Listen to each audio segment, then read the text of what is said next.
When the man you were supposed to marry abandons you at the altar in front of 300 witnesses, society doesn't ask why. They ask what's wrong with you. And when your own family sells you like damaged goods to salvage their sinking ship, you have two choices: drown with them or burn the whole fleet to the ground. Welcome to the story of Amelia Everly, the woman who chose fire. If you want to see how a discarded bride becomes the talk of London for all the right reasons, stick around until the very end. And if this story grabs you, hit that like button and drop a comment telling me what city you're watching from. Now, let's begin where it all fell apart. The Gothic arches of St. Bartholomew's Church stretched toward heaven like the ribcage of some ancient beast, cold and unforgiving. Shafts of gray London light filtered through stained glass windows, casting blood-red and sapphire shadows across the stone floor where Amelia Everly stood, trembling in a gown that suddenly felt like a shroud. 24 years old, once the toast of the season, now a spectacle. The pews were full, painfully full. 300 faces turned toward her like sunflowers tracking a dying star. The Worthingtons in the third row, the Pembrokes whispering behind gloved hands, Lady Ashford's lorgnette glinting as she examined Amelia like a specimen pinned to velvet. Amelia's fingers clutched the bouquet of white roses so tightly that thorns bit through her silk gloves. She didn't feel the pain. All she felt was the hammering of her heart against her corset stays and the terrible creeping certainty that Oliver Wentworth was not coming. The church bells had stopped ringing 30 minutes ago. Father Whitmore shifted his weight near the altar, his prayer book hanging uselessly at his side. His eyes, kind, pitying, met hers for a fraction of a second before darting away. Even a man of the cloth couldn't bear to witness her humiliation. "He'll come," Amelia whispered to herself, a mantra she'd repeated so many times in the last half hour that the words had lost all meaning. He's simply delayed. Traffic on Regent Street, or perhaps his carriage. "Amelia!" Her mother's voice cut through the silence like a blade through butter. Margaret Everly materialized at her elbow, resplendent in burgundy silk that now seemed grotesquely festive. Her face was a mask of practiced composure, but her eyes, those cool blue eyes that had overseen Amelia's every curtsy, every smile, every calculated social maneuver since birth, betrayed something Amelia had never seen before. Panic. "Mother?" Amelia turned, hope flaring like a match in a storm. "Has he sent word? Is he—" "Come with me. Now!" Margaret's grip on her arm was iron. "Quickly, before—" But it was too late. The murmuring had begun, a low, insidious rustle like rats in the walls. It started in the back pews and rippled forward, gaining volume and venom with each row. Didn't come. Jilted at the altar. Always knew there was something off about the Everlys. Amelia felt her knees weaken. The bouquet slipped from her fingers, white roses scattering across ancient stone like bones. "Walk," her mother hissed. "Hold your head high and walk." But Amelia couldn't move. She stood rooted to the spot, her vision tunneling, the faces in the pews blurring into a single, monstrous entity. Society. That great devouring beast that had smiled at her last week and now bared its teeth. Margaret's fingers dug deeper. "Amelia Louisa Everly, if you faint in this church, I will never forgive you. Do you understand me? Never." The threat jarred something loose in Amelia's chest. She drew a shuddering breath and forced her spine straight. Her grandmother, long dead now, had once told her that an Everly woman could walk through hellfire without singeing her hem. It was time to test that theory. She took one step, then another. The walk down that aisle was the longest journey of her life. Every eye followed her, every whisper lashed her skin. Lady Pemberton actually smiled, a thin, satisfied smile that said she'd predicted this disaster all along. Amelia fixed her gaze on the heavy oak doors at the back of the church and kept walking. Outside, rain had begun to fall, a cold, spiteful drizzle that matched the city's mood. The Everly carriage waited, black lacquer gleaming wetly. The driver, Thomas, pointedly studied the reins rather than meet her eyes. Even the servants knew. Margaret practically shoved her into the carriage and climbed in after her, slamming the door with enough force to rattle the window glass. The moment they were enclosed in that confined space, her mother's composure shattered. Do you have any idea what you've done to us? Margaret's voice was low and shaking. Do you have any conception what I've done? Amelia's own voice came out strangled. Mother, I'm the one who was… Oh, don't play the innocent victim with me, Amelia. You must have done something, said something, behaved in some manner that… I loved him. The words exploded from Amelia's chest with such force that they seemed to suck all the air from the carriage. Margaret recoiled as if slapped. I loved him, Amelia repeated, quieter now, and somehow that made it worse. I did everything right. Everything you told me to do, every smile, every conversation, every perfectly executed waltz. I was exactly what I was supposed to be, and he still… Her voice cracked. She pressed a fist to her mouth, refusing to cry. Not yet. Not in front of her mother, who was looking at her now with something worse than disappointment, calculation. There was a message, Margaret said finally. Oliver sent his man, Preston, to the house this morning. Your father received it just as we were leaving for the church. Amelia's heart stuttered. What did it say? That he cannot, in good conscience, proceed with the marriage, that circumstances have changed, that he wishes you well in your future endeavors.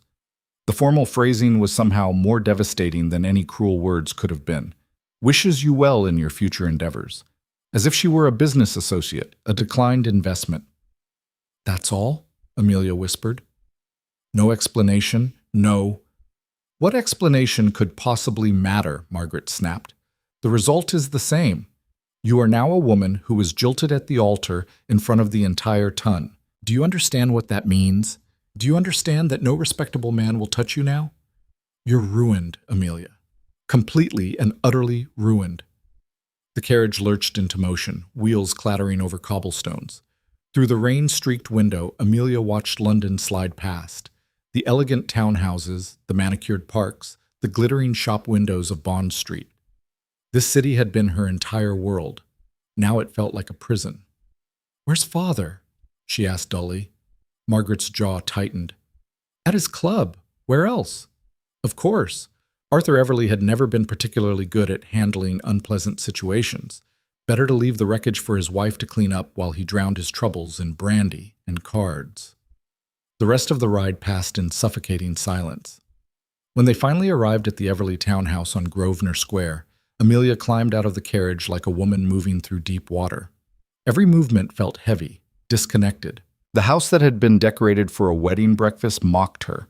White ribbons still adorned the banisters. Champagne waited on ice in the drawing room. The wedding cake, 3 tiers of elaborate sugarwork, sat pristine on the dining table like a monument to her failure. Mrs. Henderson, the housekeeper, took one look at Amelia's face and burst into tears. Oh, Miss Amelia, I'm so terribly… Not now, Mrs. Henderson. Margaret swept past, already issuing orders. Have all the decorations removed, cancel the musicians, return the gifts, and for heaven's sake, someone deal with that ridiculous cake. Amelia stood in the center of the entrance hall, still in her wedding gown, and felt something inside her simply stop, like a clock whose mechanism had finally worn through. I'm going to my room, she announced to no one in particular. Amelia, I'm going to my room, Mother, and I don't wish to be disturbed. She climbed the stairs slowly, her train dragging behind her like a dead thing. At the landing, she caught sight of herself in the gilt mirror, pale face, hollow eyes, the orange blossoms in her hair already beginning to wilt. She looked like a ghost. Her bedroom was exactly as she'd left it that morning. The bed carefully made, her childhood dolls arranged on the shelf, the watercolors she'd painted last summer still pinned to the wall, evidence of a girl who no longer existed. Amelia locked the door, stumbled to her dressing table, and began pulling pins from her elaborate coiffure. Her hands shook so badly that she could barely grip the tiny metal pieces. One by one, they clattered onto the mahogany surface. One by one, her carefully constructed perfection came undone. When her hair finally tumbled loose around her shoulders, she stared at her reflection and didn't recognize the woman looking back. You stupid, stupid girl, she whispered. You actually believed in fairy tales. The knock at her door came 3 hours later, just as twilight was bleeding into full darkness. Go away, Amelia called. She was still in her wedding gown, sitting on the floor with her back against the bed, staring at nothing. Amelia, It's Charlotte. Please let me in. Charlotte Pemberton, her closest friend since childhood. At least Amelia had thought they were friends. Now she wasn't sure she knew what friendship meant. I don't want to see anyone. I know, but I'm not going away. There was such firm kindness in Charlotte's voice that something in Amelia's chest finally cracked. She dragged herself to her feet, unlocked the door, and immediately collapsed into her friend's arms. Charlotte held her while she sobbed, great tearing sobs that felt like they might turn her inside out. She didn't try to offer platitudes or false comfort. She simply held on, one hand stroking Amelia's hair, making soft, shushing sounds like one might make to a frightened horse. When the storm finally passed, Amelia pulled back, hiccuping. I must look a fright. You look like someone whose heart got broken in public. Charlotte guided her to the bed, sitting beside her. Which is to say, human. Everyone was there, Charlotte. Everyone. They all saw... I know. They're going to talk about this for years. The Everly girl who got jilted. The girl who wasn't good enough for Oliver Wentworth. Probably, Charlotte agreed with the blunt honesty that was her trademark. Society does love a good scandal. Amelia let out a sound that was half laugh, half sob. You're supposed to tell me it will all blow over. I could, but you'd know I was lying, and you don't need pretty lies right now. Charlotte took her hand, squeezing hard. What you need is the truth. So here it is. Yes, people will talk. Yes, it's going to be absolutely dreadful for a while. And yes, Oliver Wentworth is the worst kind of coward for not even having the decency to face you himself. There's more, isn't there? Amelia studied her friend's face. Something you're not saying. Charlotte hesitated, then sighed. There are rumors about why Oliver called it off. Amelia's stomach dropped. What kind of rumors? Nothing confirmed, just speculation. Some people are saying your father's finances aren't as sound as they appear. Others claim Oliver got cold feet because of your mother's family. You know how some people still whisper about your grandmother's eccentricities. She was a botanist. She liked plants more than people. That's not a scandal. In London, being unconventional is always a scandal. Charlotte's expression softened. But honestly, Amelia, I don't think it matters why he did it. What matters is that he did, and now you have to decide what comes next. What comes next? Amelia laughed bitterly. There is no next, Charlotte. I'm 24 years old and ruined. The best I can hope for is that my family marries me off to some ancient widower who needs a nursemaid and doesn't care about my reputation.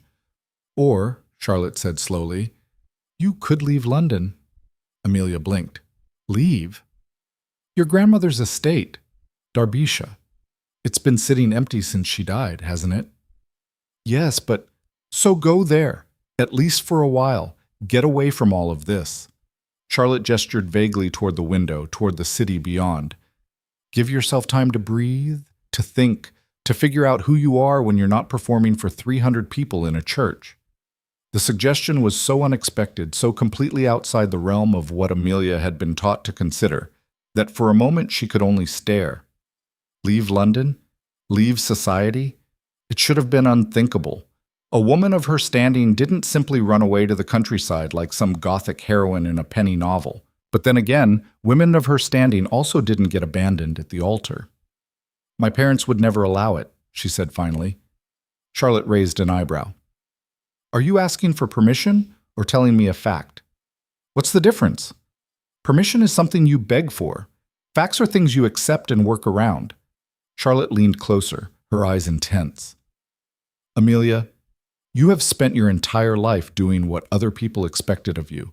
You wore the right dresses, attended the right parties, smiled at the right men, said the right things. And where did it get you? The question hung in the air like smoke. I don't know how to be anything else, Amelia whispered. Then maybe it's time to learn. After Charlotte left, Amelia sat in the darkness of her room, turning the idea over in her mind like a strange stone. Derbyshire. She'd spent summers there as a child, running wild through her grandmother's gardens, dirt under her fingernails and sunshine in her hair. She remembered roses as tall as she was, herb gardens that smelled like magic, the old greenhouse where her grandmother had worked on her botanical drawings. She remembered feeling free. When was the last time she'd felt free? The decision crystallized slowly, like frost forming on a window. It wasn't a bolt of lightning or a moment of dramatic revelation. It was simply the quiet, growing certainty that she could not, would not, stay in this house, in this city, in this life that had been built for her by other people. She stood, still in her ruined wedding gown, and began to pack. The confrontation with her parents came at breakfast the next morning. Amelia descended the stairs in a traveling dress of deep green wool, her trunk already loaded onto a hired carriage waiting outside. She'd sent word to Darbisha's caretaker the night before. Everything was arranged. Margaret was at the breakfast table, picking at toast and looking like she hadn't slept. Arthur was nowhere to be seen, undoubtedly sleeping off another night at his club. "You're leaving," Margaret said flatly, taking in Amelia's attire. "Yes." "Where?" "Grandmother's estate." Margaret's teacup clattered against its saucer. "Absolutely not. I forbid it." "You can forbid all you like, Mother. I'm of age and the estate is mine now." This was technically true. Her grandmother had left Darbisha to Amelia in her will, though her parents had controlled it as trustees. "I've already arranged transportation." "This is absurd." Margaret stood so quickly her chair scraped against the floor. "Running away to the countryside like some spinster. Do you have any idea how this will look?" "Worse than being jilted at the altar?" Amelia met her mother's eyes steadily. "I doubt it." "If you leave now, it will confirm every terrible thing people are saying, that you're unstable, damaged, unsuitable." "Then let them say it. I find I no longer care what people think." This was the most shocking thing Amelia had ever said in her mother's presence, and they both knew it. Margaret actually took a step backward, as if her daughter had become something dangerous. "Your father will hear about this." "Tell him whatever you like." Amelia pulled on her gloves with steady hands. "I'll write once I'm settled." "Amelia." For the first time, there was something other than anger in Margaret's voice, something that might have been actual concern. "What do you think you're running from? You can't escape what happened. No matter where you go, you'll still be the girl Oliver Wentworth didn't want." The words were designed to wound, and they did.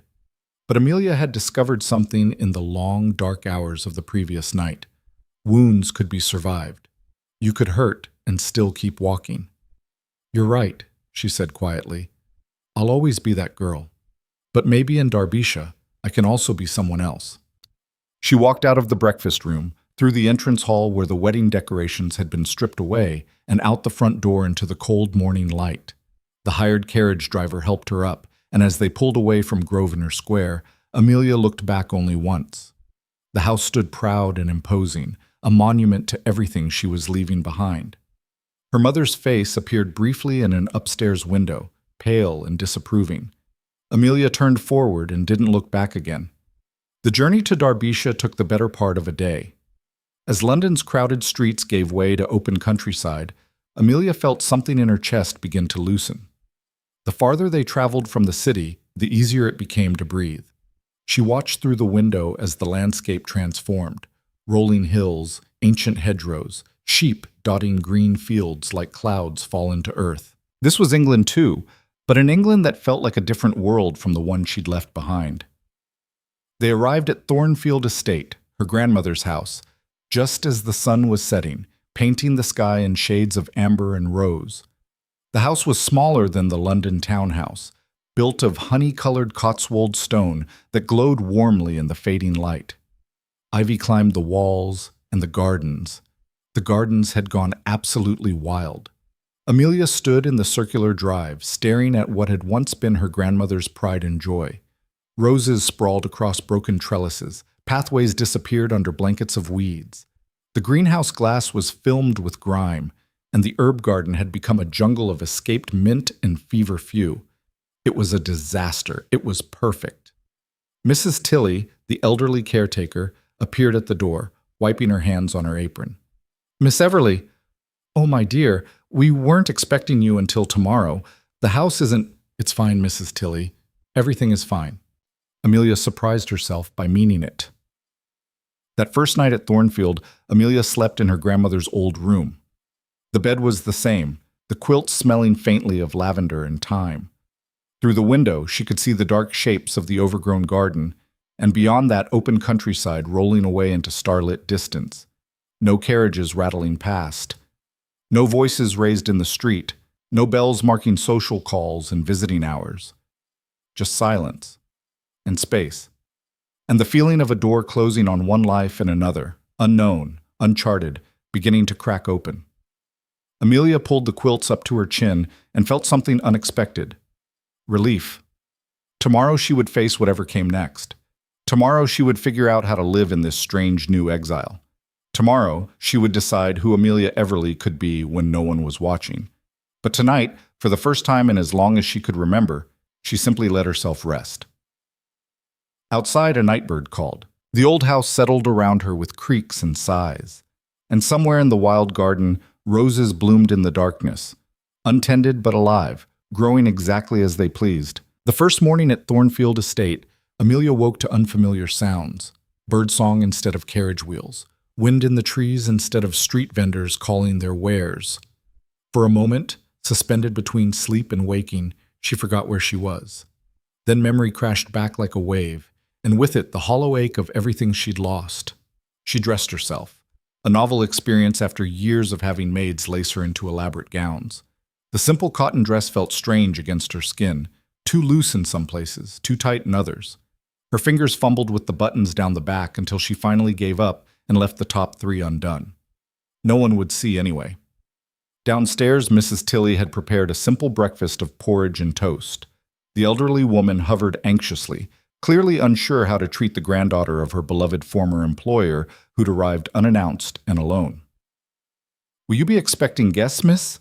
Mrs. Tilley asked, refilling Amelia's tea. "Should I prepare the guest rooms?" "No guests," Amelia said firmly. "I came here to be alone." Mrs. Tilley's weathered face creased with concern. "Alone isn't natural for a young lady, miss. Surely your parents will visit, or friends from London." "Mrs. Tilley." Amelia set down her cup carefully. "I appreciate your concern, but I need you to understand something. I am not receiving visitors. If anyone comes from London, anyone at all, you are to tell them I'm indisposed." "But, miss, please." Something in Amelia's voice must have convinced her, because Mrs. Tilley nodded slowly. "As you wish, Miss Everly. Though your grandmother would say isolation isn't healing, it's just postponing the hurt." The words stung because they were probably true. But Amelia wasn't ready for healing yet. She was still trying to figure out how to stop bleeding. After breakfast, she ventured into the garden. The devastation was even worse in daylight. What had once been meticulously maintained beds were now choked with bindweed and brambles. The stone pathways had disappeared entirely in some sections, swallowed by aggressive ground cover. The roses, her grandmother's famous roses, had gone feral, their canes stretching 20 feet in every direction, thorns thick as her thumb. It should have been depressing. Instead, Amelia felt something unexpected stirring in her chest. Recognition. This garden was exactly how she felt, beautiful once, carefully tended, now abandoned and running wild. The parallel was so perfect, it almost made her laugh. "Well," she said aloud to no one, "if I'm going to fall apart, I might as well do it productively." She found her grandmother's old gardening tools in the shed, shears, spades, a wicked-looking pair of loppers. The leather gloves were too large for her hands, but she pulled them on anyway. Then she walked to the nearest rose thicket and started cutting. The physical labor was harder than she'd anticipated. Within an hour, her arms ached. Within 2, her back screamed with every movement. The thorns found every gap in her gloves, leaving angry red scratches across her wrists and forearms. Sweat plastered her hair to her neck despite the cool spring air. And it was glorious. Every branch she severed felt like cutting away a piece of her old life. Every pile of debris she hauled to the burn pile was another expectation, another rule, another suffocating should she'd carried for 24 years. Her muscles burned, her hands blistered, her shoulders shrieked in protest. She'd never felt more alive. "Miss Everly!" The shocked voice made Amelia spin around, loppers still raised. Mrs. Tilley stood at the edge of the garden, one hand pressed to her chest. "What on earth are you doing?" Amelia looked down at herself, dress torn, hair escaping its pins and wild tangles, dirt streaked across her face and arms. She must look like a madwoman. "Gardening," she said simply. That's not gardening, miss. That's manual labor. You'll ruin your hands, your complexion. Good. Mrs. Tilley's mouth opened and closed soundlessly, like a fish. Miss Everly, I really must insist. Mrs. Tilley, I appreciate your concern, truly, but this garden needs work, and I need… She trailed off, searching for the right words. I need to do something with my hands that isn't embroidery or pouring tea. Please, just let me have this. The older woman studied her for a long moment, then sighed. Your grandmother would have understood. She always said the best remedy for a troubled mind was dirt under the fingernails. She turned to go, then paused. But for heaven's sake, miss, at least wear a hat. You'll burn to a crisp out here. Amelia worked until the light began to fail. By then, she'd cleared perhaps 10 square feet of the garden, a pathetic amount given the acres that needed attention. But those 10 feet were hers. She could see the soil, dark and rich. She could trace the outline of what had once been a flower bed. She could glimpse the bones of her grandmother's design beneath the chaos.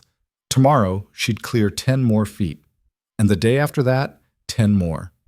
For the first time since standing at that altar, Amelia had a plan that belonged entirely to her. The days blurred together in a rhythm of physical exhaustion and blessed numbness. Amelia woke with the sun, worked until her body gave out, ate whatever Mrs. Tilley put in front of her, and fell into bed too tired to dream. She didn't read the letters that arrived from London. Her mother's increasingly frantic missives piled up unopened on the hall table. She didn't think about Oliver, or the wedding that never was, or the life she'd left behind. She just dug and cut and cleared and let the garden consume her thoughts. 3 weeks into her exile, she encountered her first real obstacle. The greenhouse had been her grandmother's sanctuary, a massive Victorian structure with a curved glass roof and elaborate ironwork. It had housed exotic specimens from all over the world, plants that couldn't survive the English winters. Now the glass was so filthy she could barely see through it, and from what she could glimpse, the interior was a jungle of dead vines and collapsed shelving. The door was locked. Amelia rattled the handle, frustrated. Of course it was locked, because nothing could be simple. Looking for this? The male voice came from directly behind her, and Amelia spun around so fast she nearly lost her balance. A man stood at the edge of the garden, holding up a key. He was tall, well over 6 feet, with dark hair that curled slightly at his collar and eyes that seemed to catch the light strangely, somewhere between gray and green. He wore no coat despite the chill, just shirt sleeves and a waistcoat, and his boots were caked with mud. "Who are you?" Amelia demanded, acutely aware that she probably looked like a vagrant. Her dress was 3 days past needing a wash, her hair barely contained by a fraying ribbon, and she was fairly certain she had dirt on her face. "Julian Merrick." He offered a slight bow, formal enough to be polite, casual enough to suggest he didn't take formality too seriously. "Duke of Hawthorne, though I'd prefer if you didn't hold that against me." A duke? Of course. Because her humiliation couldn't be complete without encountering nobility while looking like she'd been dragged through a hedge backward. "What are you doing on my property?" she asked, lifting her chin. "Your property borders mine, or rather, the property I'm leasing from Lord Pemberton." He gestured vaguely eastward. "I've been staying at Ashford Hall since winter. Your grandmother gave me permission to use her greenhouse last summer when I needed to overwinter some specimens. I've been maintaining the key since…" He paused delicately. "Since her passing. My condolences, by the way. She was an extraordinary woman." The genuine warmth in his voice when he mentioned her grandmother made Amelia relax slightly. "You knew her?" "Not well, but we corresponded about botanical matters. She was helping me identify some plants I'd collected from the Balkans." He studied her with open curiosity. "You must be Amelia. She mentioned you often." Something about the way he said her name, like it was just a name, not attached to scandal or pity or judgment, made her throat tight. "What do you want?" she asked, more harshly than intended. If Julian was offended, he didn't show it. "To return the key, primarily. And to retrieve a few of my specimens if they survive the winter. But I can come back another time if…" "No." The word came out too quickly. Amelia cleared her throat. "I mean, you might as well take care of it now. I was planning to clean it out anyway." "Clean it out?" He looked genuinely alarmed. Some of those plants are quite rare.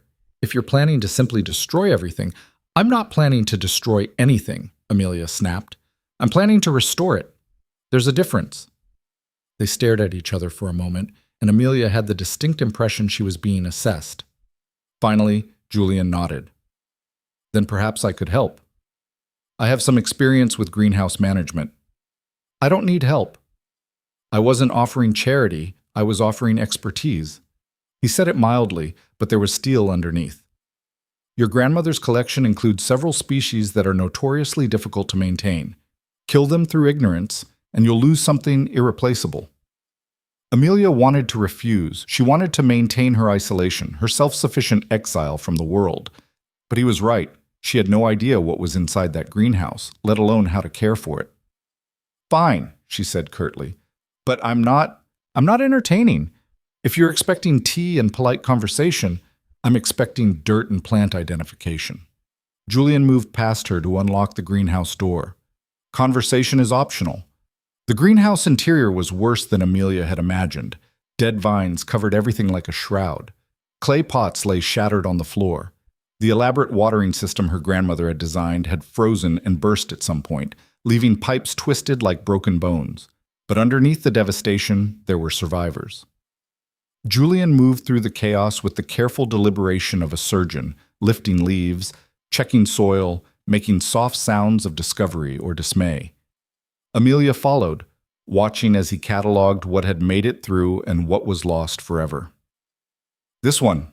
He crouched beside a gnarled plant with silver-green leaves. This is Artemisia darbyshia. Your grandmother discovered it growing wild in the hills here and spent years trying to cultivate it. There are only 3 known specimens in all of England, and this is one of them. How do you know all this? I read her letters. She was meticulous in her documentation. He glanced up at her. You really don't know anything about her work, do you? The implicit criticism stung. I was a child when I spent time here. I just remember the gardens being beautiful. They were beautiful because she understood how things grew, not just what they needed to survive, but what they needed to thrive. He stood, brushing dirt from his hands. That's a rare gift. They worked in silence for a while, Julian identifying plants while Amelia took notes in a leather journal she'd found on a shelf. His knowledge was encyclopedic. He could identify species by leaf shape, growth pattern, even scent.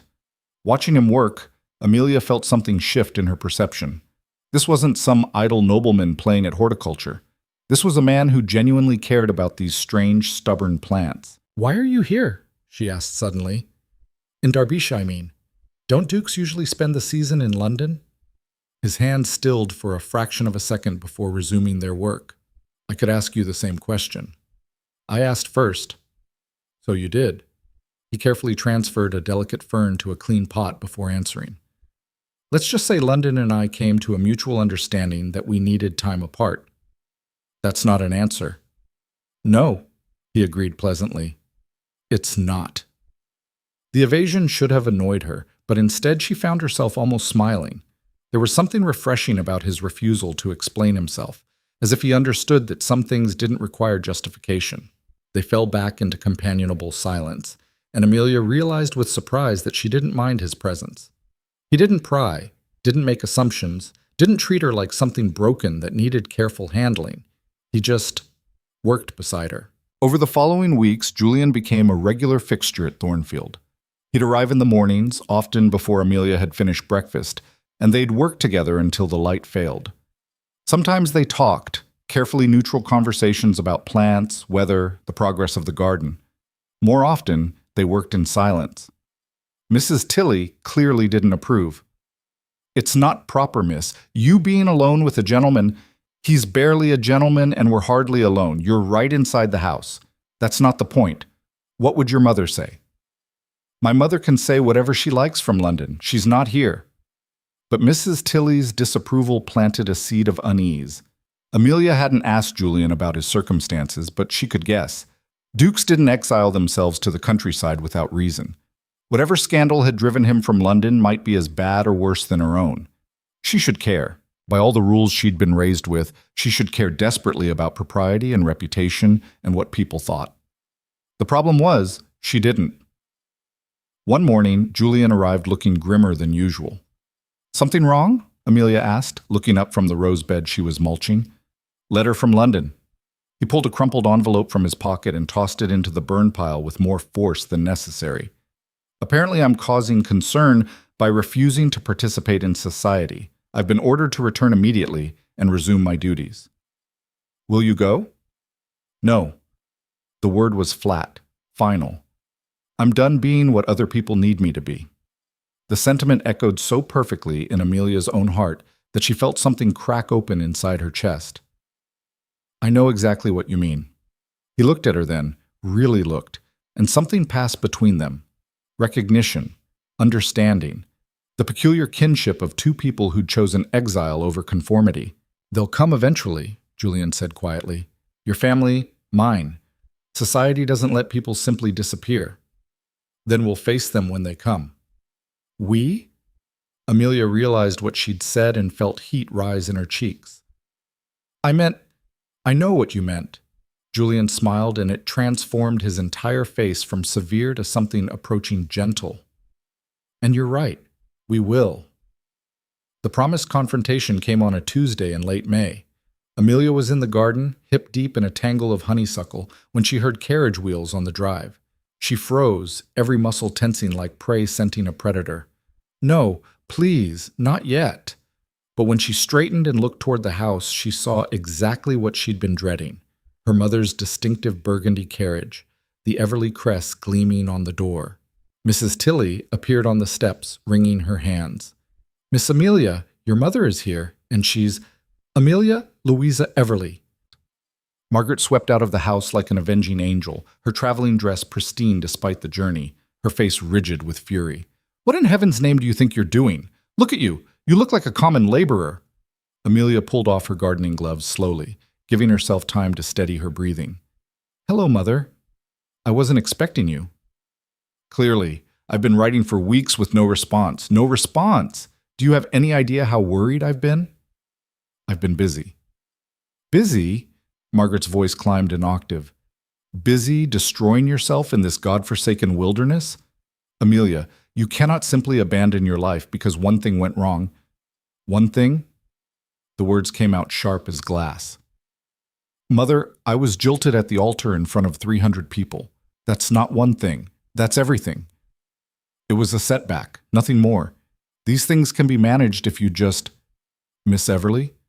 I brought the seedlings you wanted. Oh.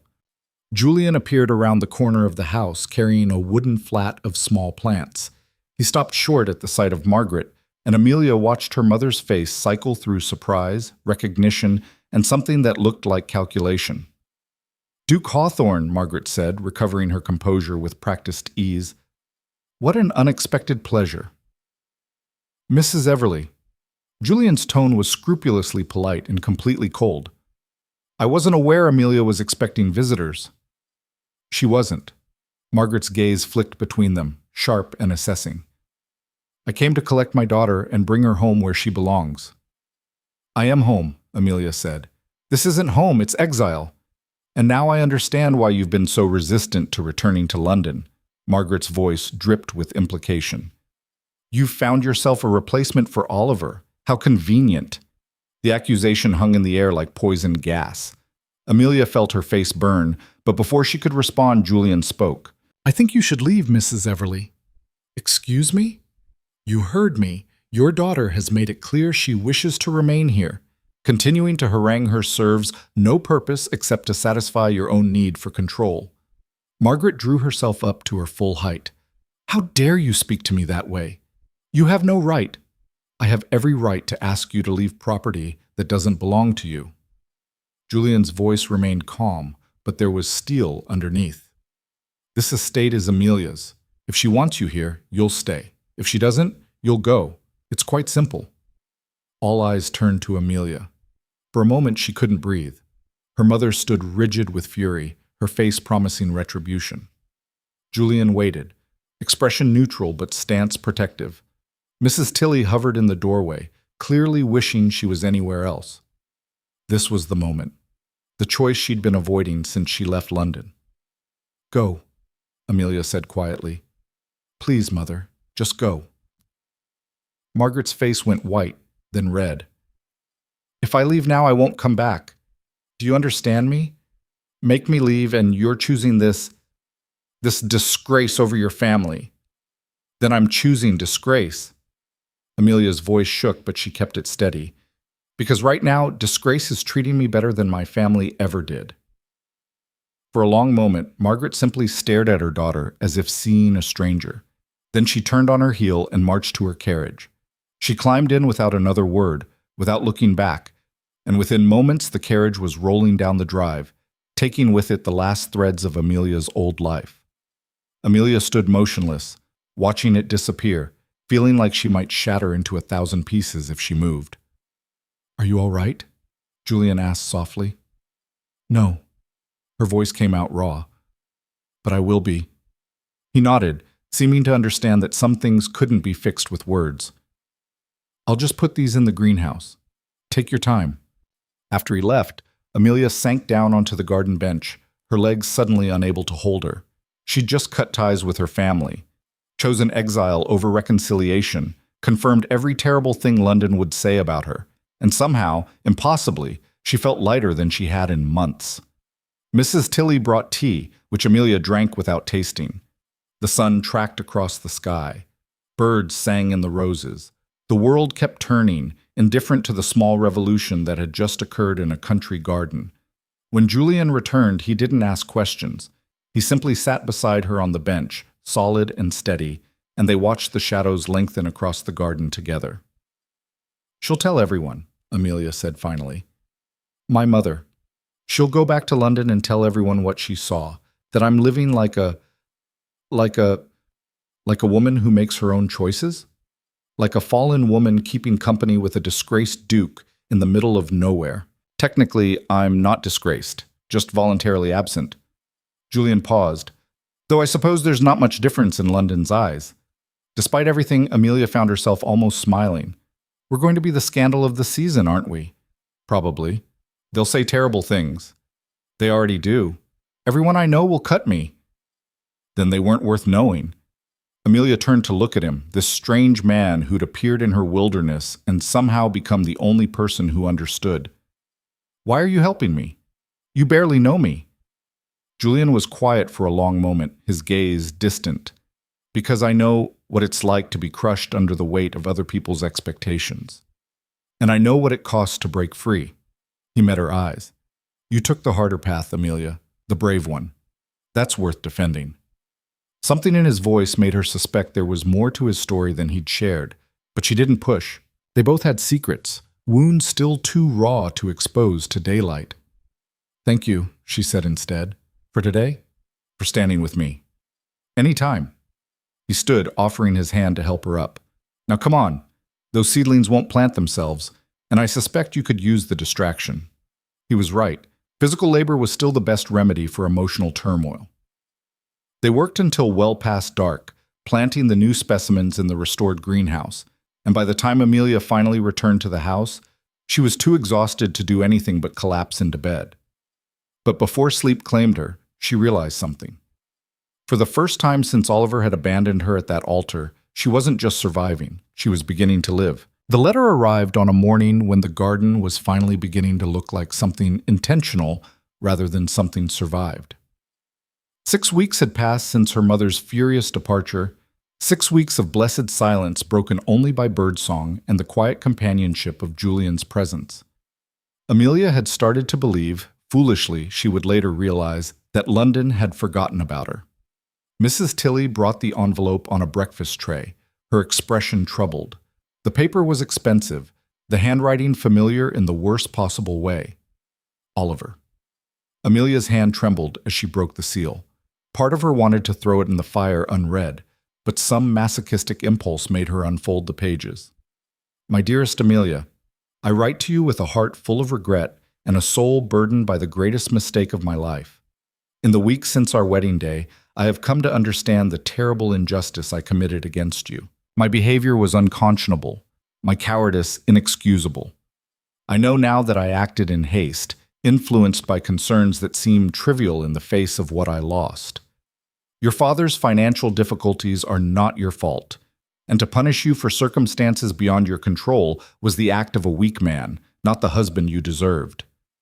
Amelia, I am begging for a chance to make amends, to prove that the man who abandoned you is not the man I truly am. I have spoken with your parents, and we are all in agreement that this terrible misunderstanding can be corrected. If you would only return to London, we could— She didn't read the rest. The pages slipped from her fingers, scattering across the breakfast table like dead leaves. He knew about her father's finances. The wedding hadn't been called off because of cold feet or sudden realization or any of the romantic agonies she'd tormented herself with. It had been called off because the Everly fortune was a lie, and Oliver Wentworth didn't marry penniless girls, no matter how well-bred. "Miss Amelia?" Mrs. Tilly hovered anxiously. "Is it bad news?" "The worst kind." Amelia stood so abruptly her chair scraped across the floor. "The kind that pretends to be good." She found Julian in the greenhouse, carefully transplanting orchid seedlings. He took one look at her face and set down his tools. "What happened?" "Oliver wrote." The name tasted like poison. "He wants to reconcile. Apparently my father's bankruptcy is now an acceptable obstacle to overlook, provided I come crawling back to London." Julian's jaw tightened. "Your father's what?" "Bankrupt. Ruined. Completely underwater financially, from what Oliver's letter implies." Amelia laughed, a brittle sound. "That's why the wedding was called off. Not because of me, because of money. Or rather, the lack of it." "Did you know?" "That we were in financial trouble? I suspected. My father's been drinking more. My mother's been more controlling than usual." She pressed her palms against her eyes. "But I didn't know how bad it was. I didn't know it was bad enough to destroy a wedding." "Amelia," Julian's voice was gentle, "you understand what Oliver is actually offering, don't you? This isn't reconciliation. This is transaction. He's decided your social standing is worth the financial liability now that I'm sufficiently humiliated and desperate? Yes, I understand perfectly." She dropped her hands, meeting his gaze. "He thinks 6 weeks in exile has broken me, that I'll be grateful for the chance to salvage my reputation by marrying the man who destroyed it in the first place. And will you?" The question hung between them like a knife. Amelia thought about London, the balls, the social calls, the endless performance of being exactly what everyone expected. Then she thought about her garden, dirt under her fingernails, Julian's quiet presence as they worked side by side, restoring something beautiful from chaos. "No," she said firmly, "I won't." Relief flashed across Julian's face so quickly she almost missed it. "Good. Because you deserve better than a man who measures your worth in pounds sterling." "The problem is my parents don't agree." Amelia moved to the window, staring out at the garden they'd reclaimed together. "If my father is truly bankrupt, they'll do anything to secure my future, including forcing me back to London." "They can't force you. You're of age, and this estate is legally yours." Legal ownership and practical power are different things. She turned back to face him. "My father controls my trust fund until I marry. If he cuts me off completely, I'd have the house, but no income to maintain it. No way to pay Mrs. Tilly or buy seeds or— Then marry someone else."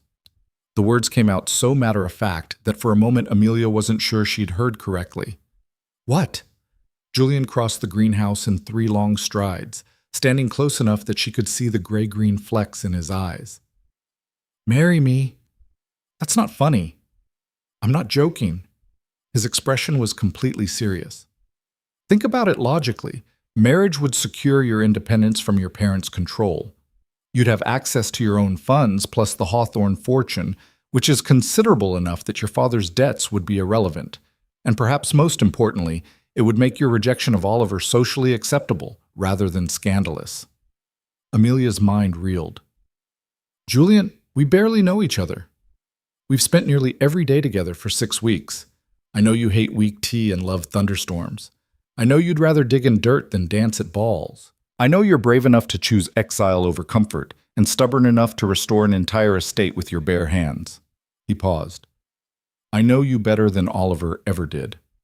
"That's not the same as—" She struggled to find words. "You're talking about marriage, real marriage. I'm talking about partnership. Julian's voice was steady, reasonable, as if he were discussing plant propagation rather than upending both their lives. A practical arrangement that benefits us both. You get independence and security. I get... He hesitated. I get to stay here, in this place that's become more home than anywhere I've lived, with someone who understands why London feels like a cage. What aren't you telling me? Amelia studied his face, seeing the shadows behind his eyes. Why did you really leave London, Julian? What are you running from? For a long moment, she thought he wouldn't answer. Then he sighed, running a hand through his dark hair. My father died last year. Left me the title, the estates, the responsibilities, and a collection of debts that make your father's problems look manageable. His voice was flat, emotionless. The family solicitors have a plan to resolve everything. All I have to do is marry Lady Catherine Ashford, whose father is willing to exchange his daughter and a substantial dowry for the prestige of having a duchess in the family. Amelia's breath caught. You're engaged? I was supposed to be. The contracts were drawn up, the settlements agreed upon. I was meant to propose at the beginning of the season. He met her eyes. I came to Derbyshire instead and wrote to Catherine's father explaining that I couldn't go through with it, that I wouldn't marry for money, even to save my family's legacy. Amelia didn't know whether to be horrified or impressed. Julian, they must be furious. They are. I've received 17 letters demanding my return to London and fulfillment of my obligations. The last one threatened legal action for breach of contract, despite the fact that I never actually signed anything. He smiled grimly. Apparently choosing personal integrity over financial expedience is considered grounds for having my competency questioned. The parallel to her own situation was so perfect, it almost made her laugh. Two people fleeing arranged marriages, finding refuge in the same wilderness, now contemplating an arrangement that would save them both from the fates they'd rejected. This is insane, she said. Completely. We'd be doing exactly what we ran away from, marrying for practical reasons rather than what? Love? Julian's expression was unreadable. Amelia, I watched my parents perform the fiction of a love match for 20 years while my father slowly drank himself to death and my mother took refuge in laudanum. I'll take honest partnership over that particular lie any day. He had a point, but still, marriage was marriage. A permanent entanglement that couldn't be undone by simply changing your mind. I need time, she said finally, to think about this. Of course, Julian stepped back, giving her space. Take all the time you need, though I should mention, if your parents are planning to force your hand, time may be the one thing we don't have. He was right, but Amelia couldn't make this decision in the space of a single conversation, no matter how logical Julian's arguments. She spent the rest of the day in the garden, attacking weeds with more violence than strictly necessary, while her mind churned through possibilities. Marriage to Julian would solve her immediate problems: financial security, social protection, freedom from her parents' control.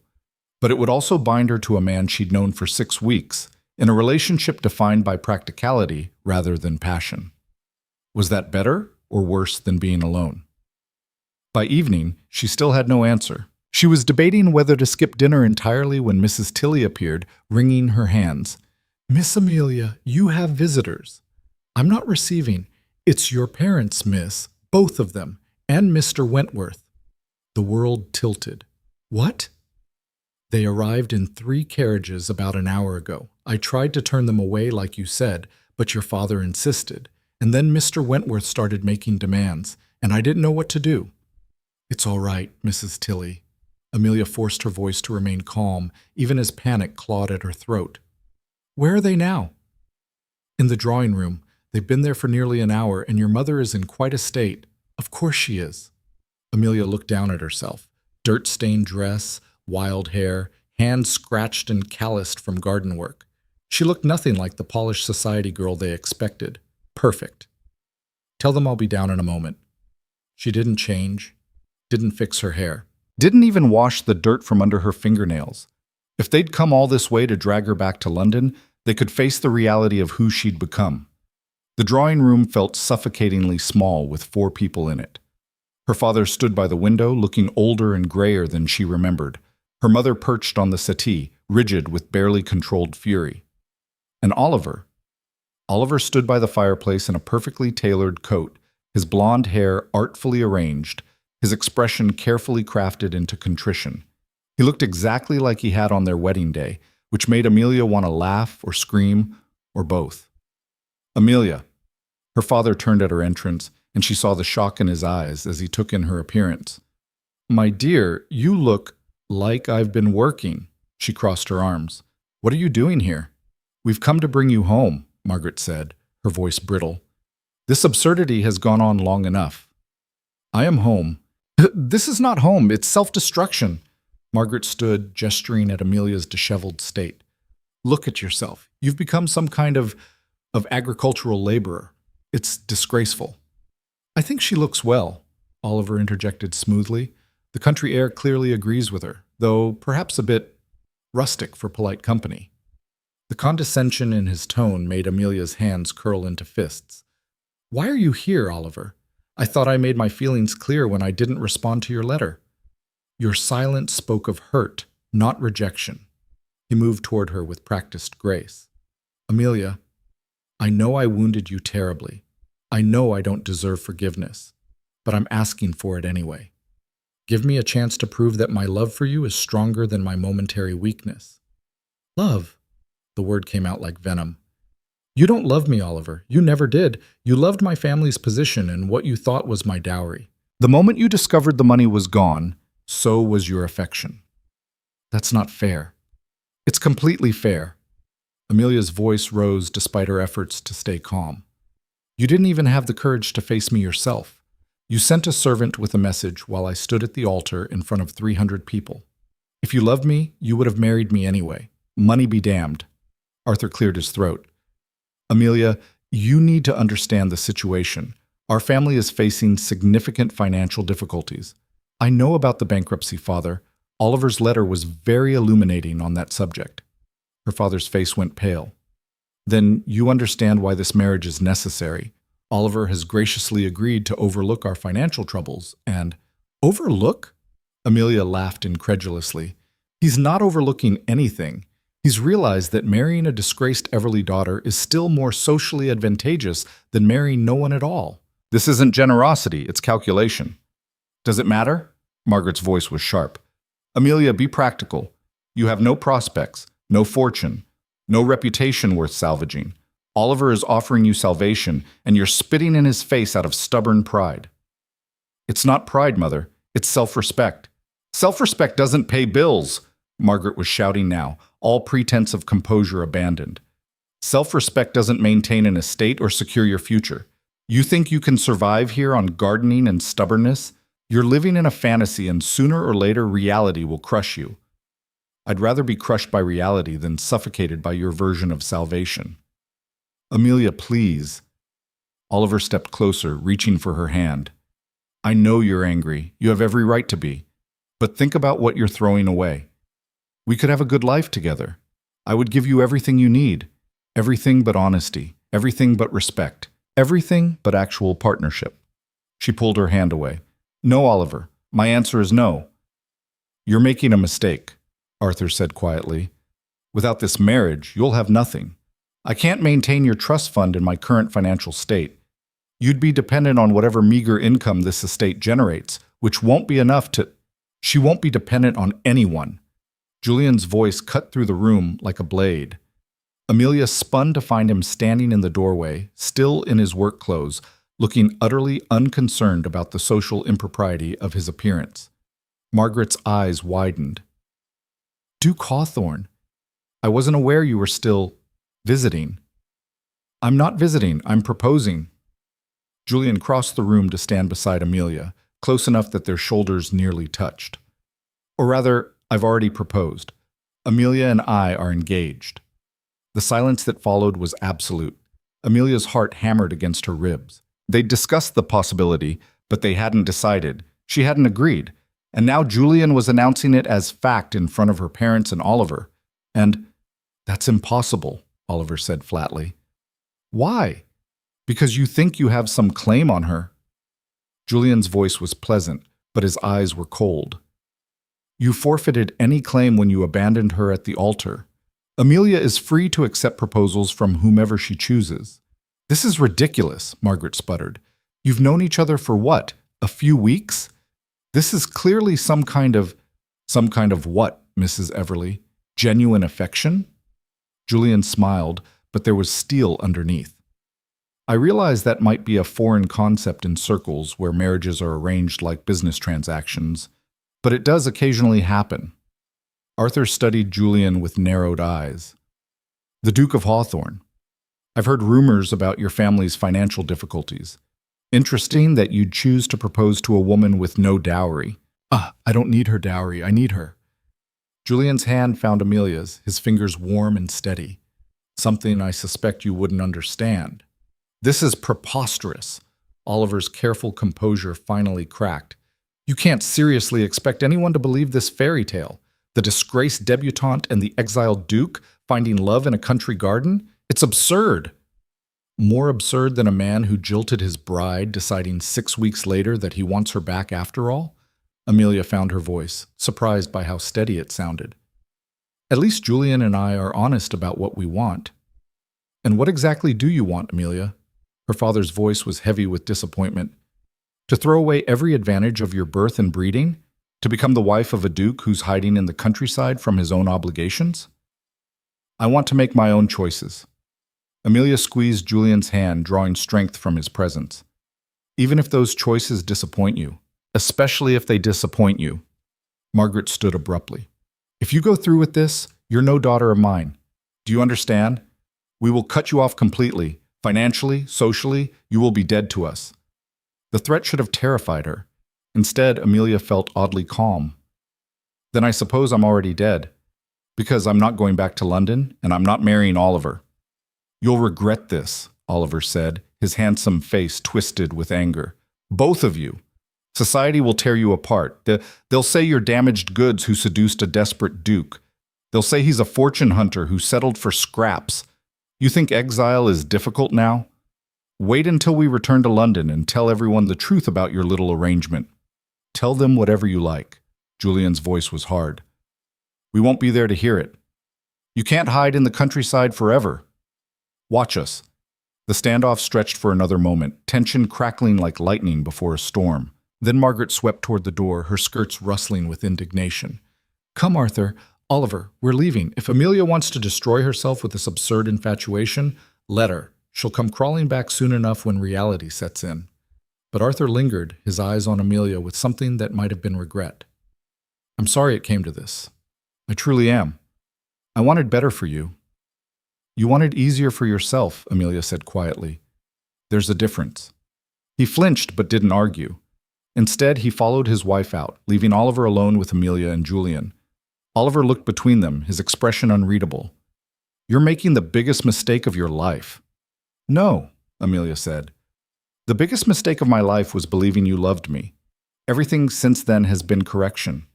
He left without another word, and moments later they heard the carriages pulling away. The sound of wheels on gravel faded into silence, taking with it the last remnants of Amelia's old life. She sagged against Julian, suddenly exhausted. We're engaged, apparently. Apparently. His arm came around her shoulders, steadying. I'm sorry I announced it without asking, but they were backing you into a corner and You gave me an escape route. She pulled back to look at him. Thank you. But Julian, we can't actually...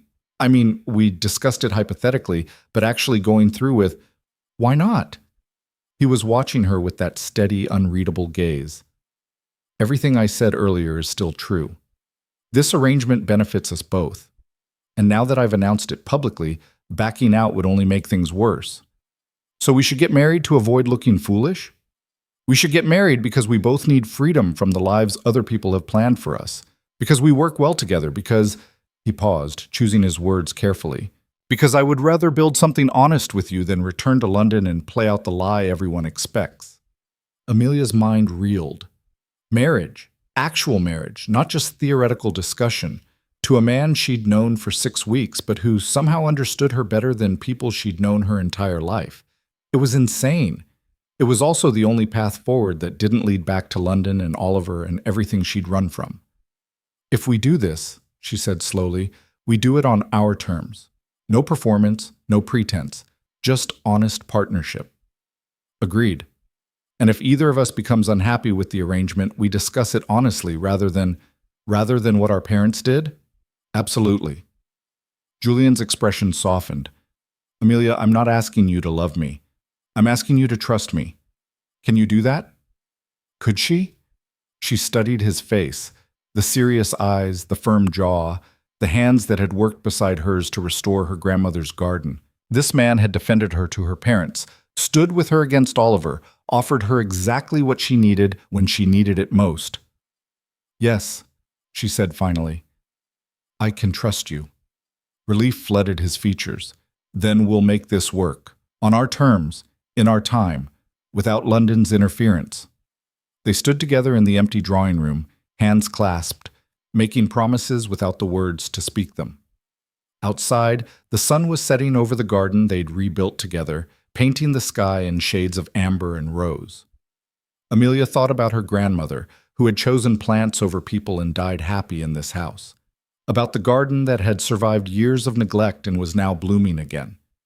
About the strange, unexpected path that had led her from a Gothic altar in London to this moment, with this man, choosing a future she never could have imagined. We should probably make this official, Julian said, before London's rumor mill decides our engagement is just another scandal. How do we do that? Announce it properly. Send notices to the papers. Inform the relevant people. He smiled slightly. Make it impossible for them to claim we're anything less than legitimately betrothed. That will make it real. It's already real, Amelia. We're just making it official. The next morning, Julian drafted the announcement while Amelia paced the library, alternating between certainty and panic. By afternoon, the notice had been sent to the London papers. The Duke of Hawthorne is pleased to announce his engagement to Miss Amelia Everly of Thornfield Estate, Derbyshire. A private ceremony is planned for midsummer. Private ceremony. Their terms. Their choice. The response from London came faster than Amelia had anticipated. Within a week, Mrs. Tilley was collecting letters from the Daily Post with increasingly worried expressions. Most were predictable. Congratulations from distant relatives who barely knew either of them, thinly veiled curiosity from social acquaintances, cautious approval from a few of Julian's family members. But one letter stood out. It arrived on heavy cream paper with an elaborate seal Amelia didn't recognize. Julian opened it at breakfast, his expression darkening with each line he read. What is it? Amelia asked. An invitation from the Duchess of Piton. He set the letter down carefully as if it might explode. She's hosting a ball at the end of the season and requesting our presence to formally introduce London society to the newly engaged couple. Amelia's stomach dropped. That's a trap. Undoubtedly. Julian stared at the invitation like it was a coiled snake. The Duchess is one of London's most influential hostesses. If we decline, it will be seen as cowardice. If we attend, we walk into a room full of people who think we're either desperate, foolish, or both. Exactly. They sat in silence for a moment, the weight of the decision pressing down on them. This was the moment Amelia had been dreading, the inevitable confrontation with the world they'd fled. We have to go, she said finally. Don't we? We could ignore it. Stay here, live our lives, let London think whatever it wants. For how long? Until they decide we're cowards worth hunting? Until Oliver and my mother convince everyone our engagement is fraudulent? Amelia shook her head. No. If we're going to do this, if we're going to build a life together on our terms, we have to face them eventually. Might as well be on a battlefield of the Duchess's choosing rather than letting them ambush us separately. Julian looked at her with something like admiration. You're braver than I am. I'm terrified, but I'm tired of running. Then we'll go to London. His jaw set with determination. Together. And we'll show them exactly what they created when they tried to break us. The decision made, they began preparations. Amelia had to commission new dresses. Her London wardrobe felt like armor from a war she no longer wanted to fight. Julian arranged for his London house to be opened and staffed. They set a date for their departure, 3 weeks before the Duchess's ball, enough time to establish themselves before the confrontation. On their last night at Thornfield before leaving for London, Amelia walked through the garden alone. In 3 months, she and Julian had transformed it from wilderness back into something approaching her grandmother's vision. Roses bloomed in orderly profusion. Her beds spilled over with lavender and thyme. The greenhouse glowed with warm light, filled with the exotic specimens they'd saved together. She'd come here broken and lost. She was leaving engaged to a duke, about to face down the society that had tried to destroy her. The irony wasn't lost on her. Ready? Julian appeared beside her, his hand finding hers in the darkness. No, Amelia admitted, but I'll go anyway. That's all courage is, doing the thing that terrifies you because it's necessary. They stood together in the garden they'd built, facing the unknown that waited in London.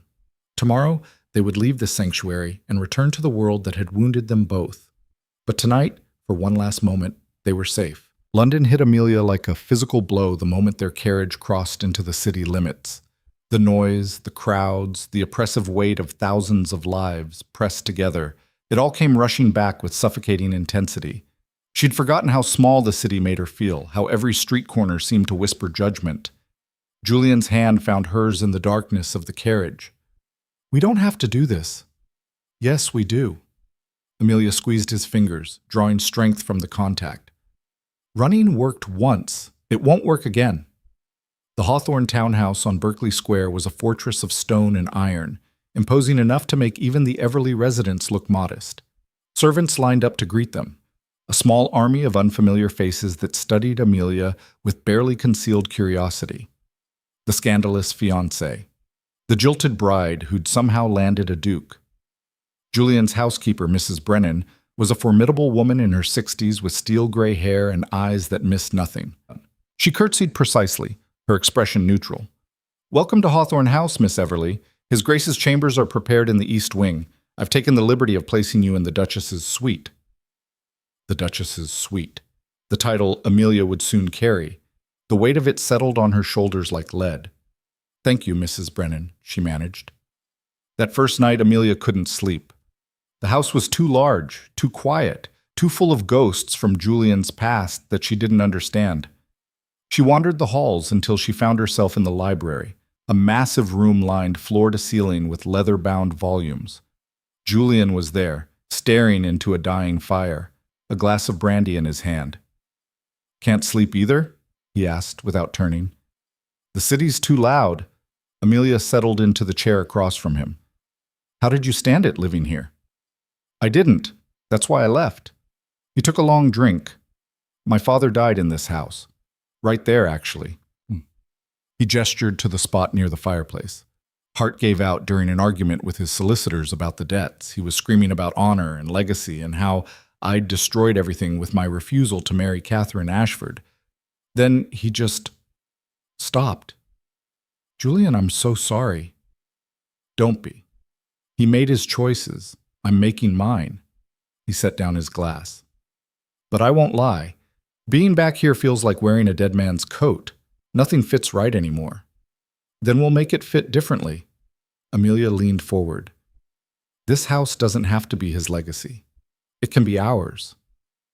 Something shifted in Julian's expression, gratitude mixed with something deeper. "You really believe that, don't you? That we can rebuild? We did it with the garden. We can do it here." "A garden is different than an entire life." "Is it?" "Both require patience, care, and willingness to pull out the dead things so new things can grow." Julian laughed, a real laugh that transformed his face. "How did you get so wise in 24 years?" "I got jilted at the altar. It's remarkably clarifying."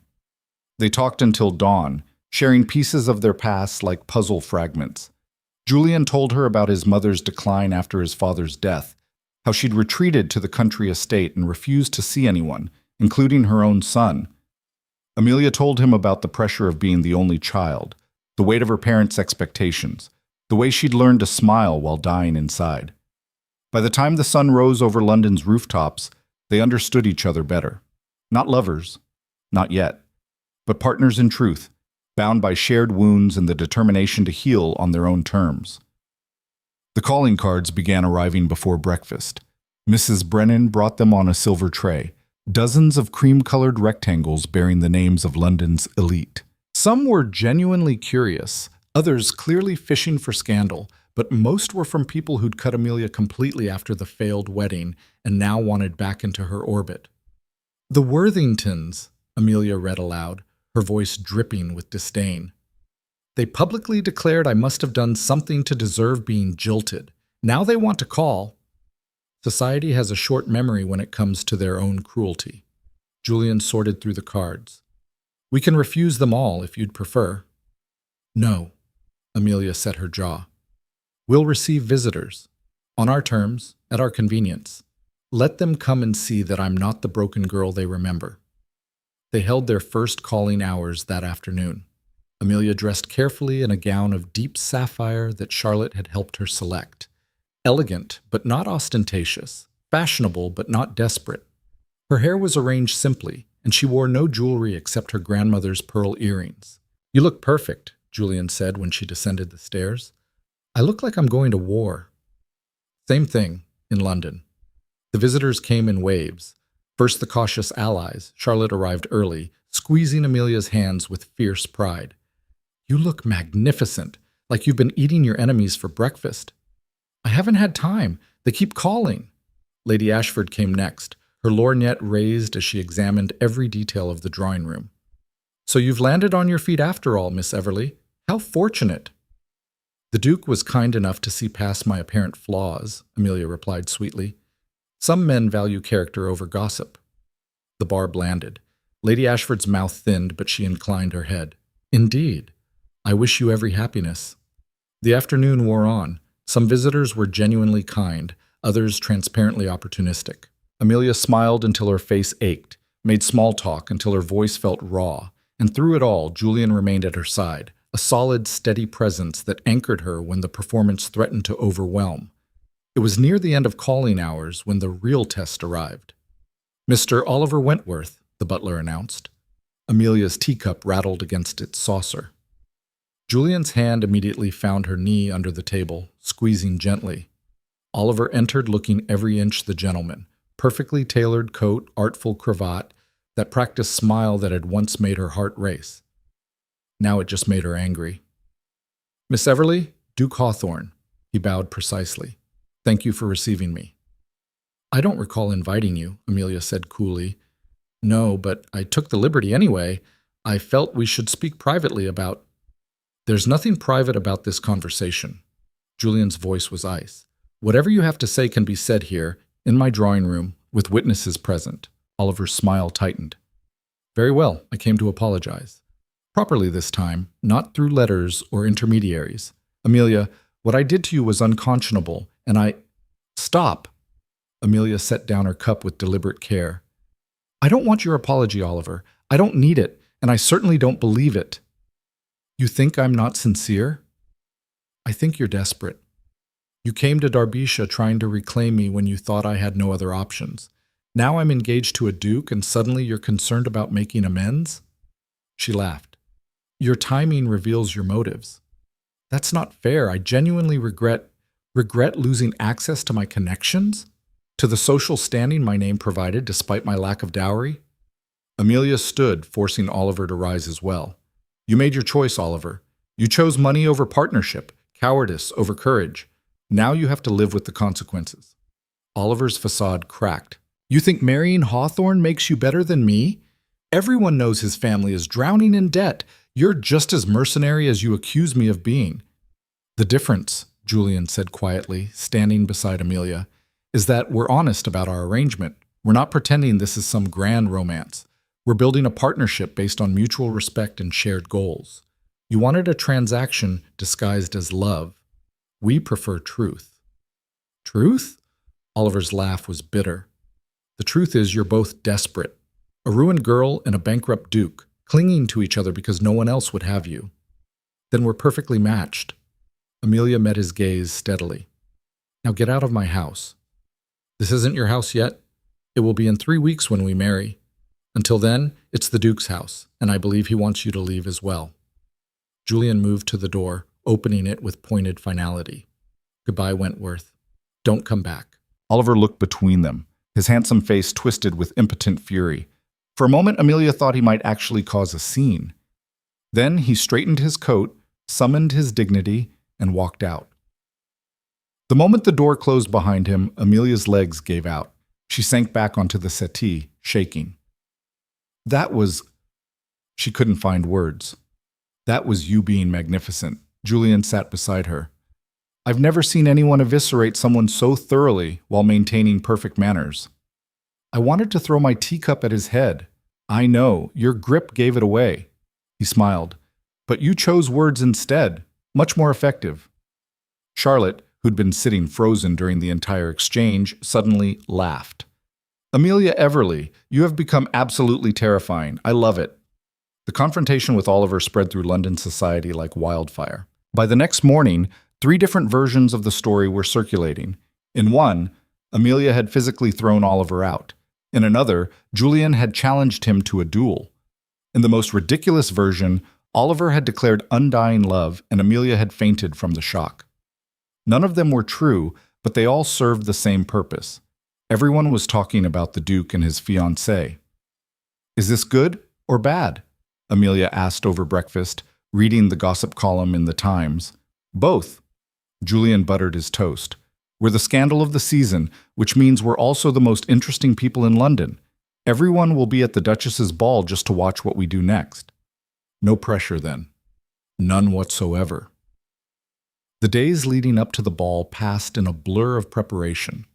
Amelia commissioned a gown from London's most exclusive modiste, a creation of midnight blue silk that made her look like a storm given human form. She practiced her entrance, her posture, her smile. Not the simpering smile of a desperate debutante, but the calm, confident smile of a woman who knew exactly who she was. Julian coached her on the major players, who to charm, who to avoid, who secretly hated whom. The Duchess of Piton is the key, he explained. She's the arbiter of society. If she approves of you, others will follow. If she doesn't, then we're outcasts forever? Essentially. What does she want? Julian considered. Entertainment, honesty. Something genuine in a world of performance.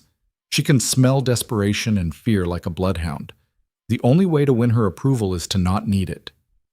So I should just be myself? The version of yourself that pulled weeds for 3 months and told your mother to leave. That version, not the girl who tried to please everyone. The night of the ball arrived with the inevitability of an execution. Amelia dressed with shaking hands, her maid lacing her into the blue silk gown that fit like armor. Diamonds, borrowed from the Hawthorne collection, glittered at her throat and ears. Her hair was arranged in an elegant twist that left her neck exposed, vulnerable. She looked like a duchess. She felt like an imposter. Julian was waiting at the bottom of the stairs in full evening dress. When he saw her, something shifted in his expression. Admiration, yes, but also something deeper. Recognition. You're beautiful, he said quietly. I'm terrified. That too. He offered his arm. Ready to beard the lion in her den? As ready as I'll ever be. The ballroom of Piton House blazed with light from 1,000 candles. The cream of London society filled the space, ladies in jewel-toned gowns, gentlemen in black evening dress, everyone performing the elaborate dance of social hierarchy. The moment Amelia and Julian were announced, conversation faltered. Every eye turned toward them. The Duke of Hawthorne and Miss Amelia Everly. Silence crashed over the ballroom like a wave. Then slowly the whispers began. Amelia held her head high and descended the stairs on Julian's arm, feeling the weight of hundreds of stares, some curious, some hostile, some gleeful at the prospect of witnessing her humiliation. She recognized faces from her failed wedding, Lady Worthington, who'd smiled with such satisfaction as Amelia fled the church, Lord Pemberton, who'd loudly speculated about what she'd done to drive Oliver away, the Ashfords, whose daughter Catherine had been meant to marry Julian. They were all here, all watching, all waiting for her to fail. At the bottom of the stairs, the crowd parted, and the Duchess of Piton emerged. She was a formidable woman in her 70s, dressed in purple silk that matched her imperious bearing. Her sharp eyes swept over Amelia from head to toe, missing nothing. Miss Everly, I was beginning to think you'd lost your nerve. Your Grace. Amelia curtsied precisely. I apologize for the delay. Fashion waits for no one. The Duchess's lips twitched. Indeed. And the Duke Hawthorne finally returned from your extended country holiday. Tell me, was Darbyshire everything the rumors suggested? More, Julian said smoothly. Miss Everly has transformed her grandmother's estate into something quite remarkable. Gardens that rival anything in London. Gardens, the Duchess's eyebrow arched. How pastoral. And this is how you've been spending your exile, playing in the dirt? The question was a trap. Admit to manual labor and confirm she was unsuitable for society. Deny it and prove herself a liar. Amelia met the Duchess's gaze steadily. I've been rebuilding something beautiful that was allowed to fall into neglect. It seemed more worthwhile than attending parties where people smile to your face and destroy you behind your back. The crowd gasped. You didn't speak to the Duchess of Piton with such bluntness. But the Duchess threw back her head and laughed, a real laugh that echoed through the ballroom. My dear girl, you have more spine than anyone in this room. Come, walk with me. I want to hear more about these remarkable gardens. She linked her arm through Amelia's, effectively claiming her as a protégée, and led her through the crowd. People scrambled to get out of their way, bowing and curtsying as they passed. The Duchess's approval was a powerful shield, and she was wielding it deliberately. You've caused quite a stir, the Duchess said quietly as they reached the terrace. Jilted at the altar, exiled to the countryside, engaged to a duke within months. People don't know what to make of you. I don't know what to make of myself half the time, Your Grace. Call me Beatrice, please. Formality is exhausting. The Duchess studied her. Do you love him? The Duke? The directness of the question caught Amelia off guard.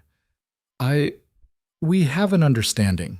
A partnership built on mutual respect, and that wasn't the question. Amelia took a breath. I don't know if I love him. Not yet.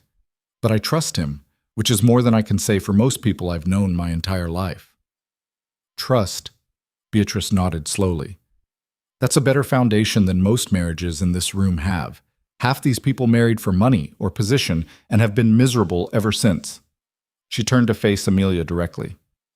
Here's what I'm going to do. I'm going to give you my public approval, which will force everyone else to at least pretend to accept you. But understand this, that approval comes with expectations. You will not simper, you will not apologize for who you are, and you will not let these vipers make you into something small and afraid. Can you do that? Yes, Your Grace, Beatrice? Good. Because London needs more women with steel in their spines and fewer fragile flowers wilting under pressure. She smiled. Now, let's go scandalize some people. I believe your former fiancé just arrived. Indeed, Oliver had just entered the ballroom with Amelia's parents in tow. Margaret looked magnificent in burgundy silk, her face a mask of composure. Arthur appeared uncomfortable in his evening dress, already eyeing the card room. And Oliver looked furious beneath his practiced smile. They hadn't expected Amelia to be here, certainly hadn't expected her to be under the Duchess of Piton's protection. Beatrice led Amelia straight toward them. Mrs. Everly, how delightful to see you, and Mr. Wentworth. I don't believe we've been formally introduced, though I've heard so much about you. The Duchess's tone could have frozen fire. You're the young man who jilted Miss Everly at the altar, correct? Oliver's face went white. Your Grace, that is, yes or no, Mr. Wentworth, did you or did you not abandon your bride in front of 300 witnesses? The entire ballroom had gone silent, straining to hear every word. Oliver looked around desperately for rescue that wasn't coming. There were circumstances. Yes or no? Yes, he admitted, the word barely audible. I see. And now you're here at my ball, having failed to secure the lady you wanted and watching her succeed beyond your imagining. Beatrice's smile was sharp as a knife. Tell me, Mr. Wentworth, how does that feel? Your Grace, this is hardly appropriate, Margaret tried to intervene. Oh, I'm sorry, Mrs. Everly. Were you about to lecture me on appropriate behavior? You who visited your daughter in the countryside with this man in tow, trying to force her back into an engagement she'd already escaped? The Duchess's voice carried across the ballroom. How fascinating that you think you have any moral authority here. Margaret's composure cracked. My daughter was ruined. Your daughter was freed. Beatrice's tone turned icy. Freed from a weak man who valued money over character, Freed from parents who saw her as currency rather than a human being, freed from a society that would have crushed her spirit to maintain its precious order. She turned to address the entire ballroom. Miss Everly chose exile over capitulation. She chose honest partnership over fraudulent romance. And she chose to rebuild herself rather than accept the diminished life you all decided she deserved. That's not ruin, ladies and gentlemen. That's revolution. The silence that followed was absolute.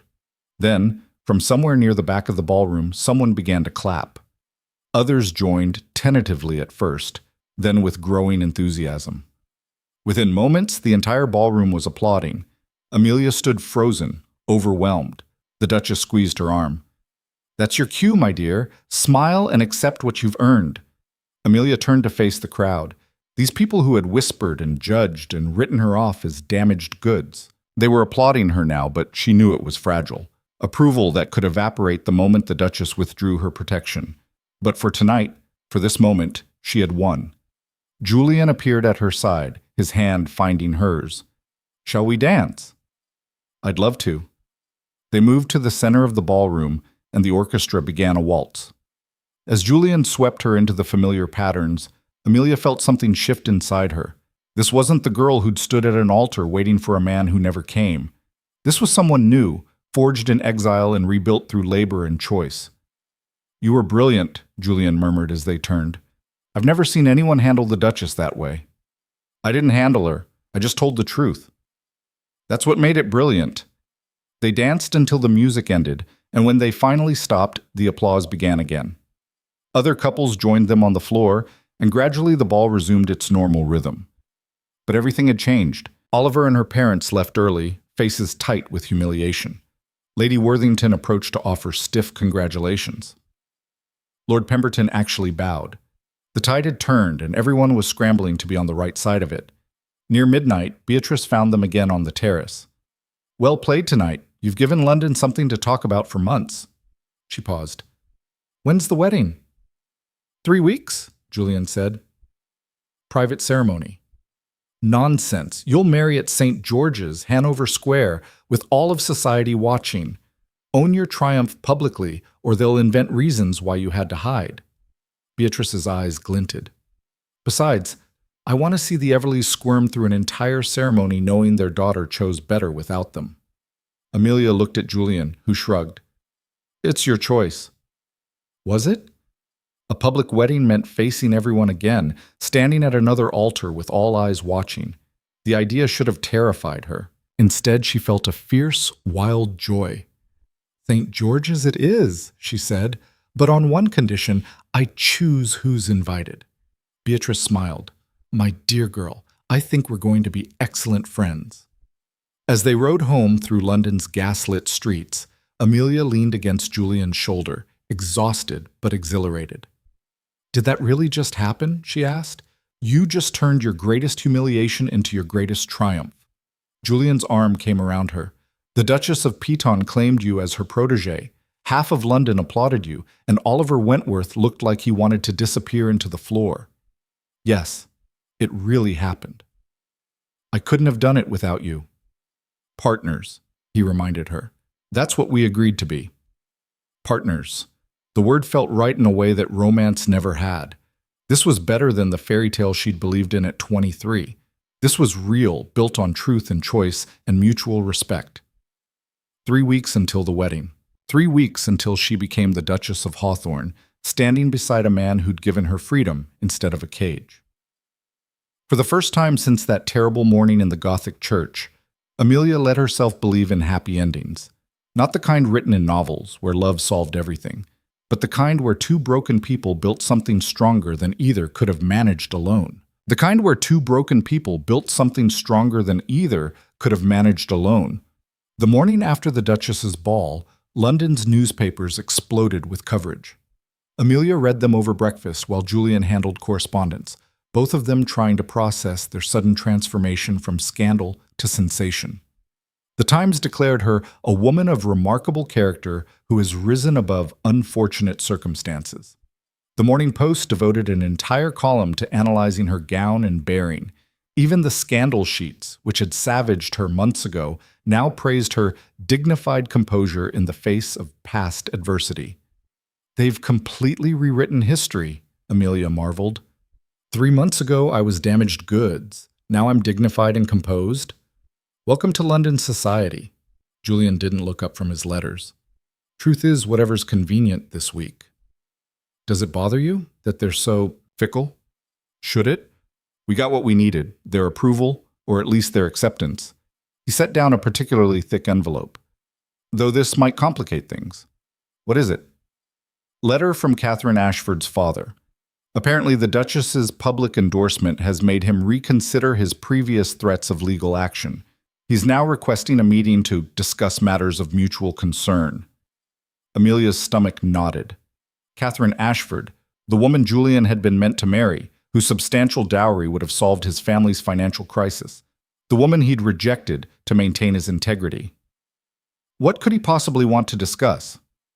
Only one way to find out. Julian's expression was unreadable, though I suspect we're about to discover that triumph comes with complications. Lord Ashford arrived that afternoon, a barrel-chested man in his 60s with shrewd eyes, and the bearing of someone accustomed to getting exactly what he wanted. He surveyed the Hawthorne drawing room with the assessing gaze of a man calculating property values. Duke Hawthorne, Miss Everly. He bowed with minimal warmth. Thank you for receiving me? Lord Ashford. Julian's tone was carefully neutral. Your letter suggested urgency. Indeed. Ashford settled into a chair without being invited, a deliberate power play. I'll be direct. Your engagement to Miss Everly has created certain difficulties regarding the arrangement we'd previously discussed. There was no arrangement, Julian said flatly. I never signed the marriage contracts. I withdrew from consideration before any formal engagement occurred. Technically accurate. However, my daughter's reputation has suffered from your very public rejection. She was known to be your intended, and your sudden betrothal to another has made her appear, he paused delicately, unwanted. Amelia felt anger flash hot in her chest. With respect, Lord Ashford, your daughter's reputation is hardly our responsibility. The Duke made his position clear months ago. Indeed he did, by fleeing to the countryside and hiding behind botanical studies. Ashford's smile was cold. Now, however, you've returned to society with the Duchess of Piton's blessing and significant social capital, which presents an opportunity. What kind of opportunity? Julian's voice carried a warning edge. A partnership. Your family needs money, mine needs prestige. Catherine may no longer be suitable as your Duchess, but there are other arrangements that could benefit us both. He pulled papers from his coat. I'm prepared to offer a substantial loan to clear your father's debts. No interest, generous repayment terms, in exchange for certain considerations. Such as? Social sponsorship for Catherine. Introductions to suitable matches within your circle.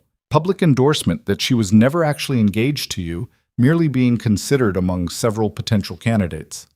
Ashford spread the papers on the table. Think of it as purchasing my silence regarding the irregularities of your courtship with Miss Everly. The threat was barely veiled. Amelia's hands clenched in her lap, but Julian remained perfectly calm. I see. And if I refuse this generous offer, then I suppose certain questions might arise about how quickly your relationship with Miss Everly developed, whether perhaps it began before her failed wedding, whether your exile to Derbyshire was quite as coincidental as you've claimed. Ashford's smile widened. Scandal is such a fragile thing, Duke Hawthorne. One whisper in the right ear, one suggestion of impropriety, and the Duchess's approval becomes worthless. Silence stretched through the room like a blade. Amelia could barely breathe. This was it, the moment where their carefully rebuilt reputation could crumble, where the truth of their practical arrangement could be twisted into something sordid. Then Julian laughed. It was genuine, unexpected, and completely unnerving. Ashford's confident expression faltered. Something amusing, Your Grace? You are. Julian stood, moving to the window with casual grace. You came here thinking you had leverage, that we'd be terrified of scandal, but you've miscalculated badly. Have I? Completely. You see, Lord Ashford, Miss Everly and I have already survived the worst scandal London could throw at us. She was jilted at the altar in front of hundreds. I rejected an advantageous match to maintain my integrity. We've been whispered about, speculated over, and publicly judged." He turned back, his expression hard. "Your threats are meaningless because we've already proven we can survive them." The Duchess's approval was earned through honesty, not deception. We told her the truth about our arrangement, that it's a partnership built on mutual respect rather than romantic fantasy. She approved because it's genuine. Julian's voice turned cold. "So go ahead. Whisper your insinuations, spread your rumors. All you'll accomplish is proving yourself a bitter man who can't accept that his daughter wasn't chosen." Ashford's face went red. "You arrogant—" "No. Honest. There's a difference." Julian gathered the papers and handed them back. "Catherine deserves better than being used as leverage in her father's business dealings. When she finds a genuine match, I'll happily provide references to his character. Until then, I suggest you leave my house." "You'll regret this." "I doubt it. I've made very few decisions I actually regret, and refusing to be blackmailed isn't one of them." Ashford stormed out, slamming the door hard enough to rattle the windows. The moment he was gone, Julian's shoulders sagged slightly. "That was either brilliant or catastrophically stupid," he said. "Brilliant." Amelia stood, crossing to him. "You didn't compromise, didn't give him any power over us." "I also just made an enemy of one of London's wealthiest men." "Good. I'm tired of being afraid of wealthy men." Julian looked at her then, really looked, and something shifted in his expression. "You're not afraid anymore, are you? Of any of this?" "I'm terrified, but I'm also done letting fear make my decisions." She took his hand. "We face things together now. That's what partners do." The next 2 weeks passed in a blur of wedding preparations and social maneuvering. Ashford made good on his threat.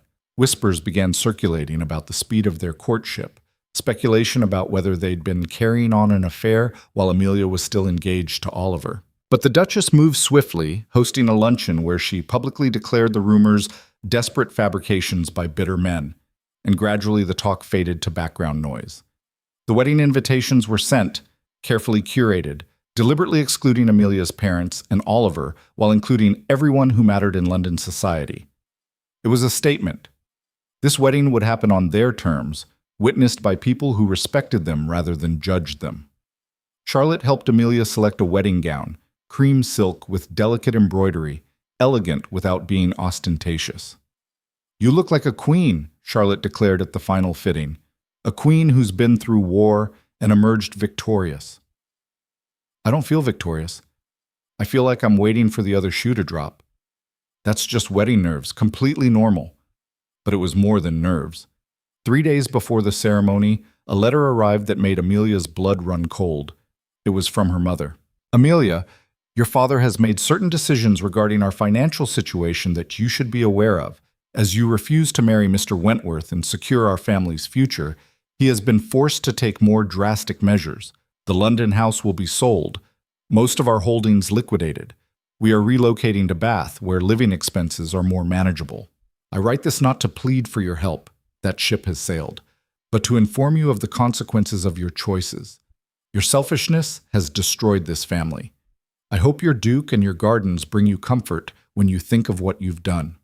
Your father does not wish to hear from you again. Neither do I. Margaret Everly." Amelia read the letter 3 times, each word cutting deeper. She'd known her parents were in financial trouble. She'd known her refusal to marry Oliver had consequences. But seeing it spelled out so clearly, the house sold, her family essentially exiled from London, felt like a knife between her ribs. Julian found her in the library, the letter crumpled in her lap. "What's wrong?" She handed him the letter wordlessly. He read it, his expression darkening with each line. "This isn't your fault," he said when he finished. "Isn't it?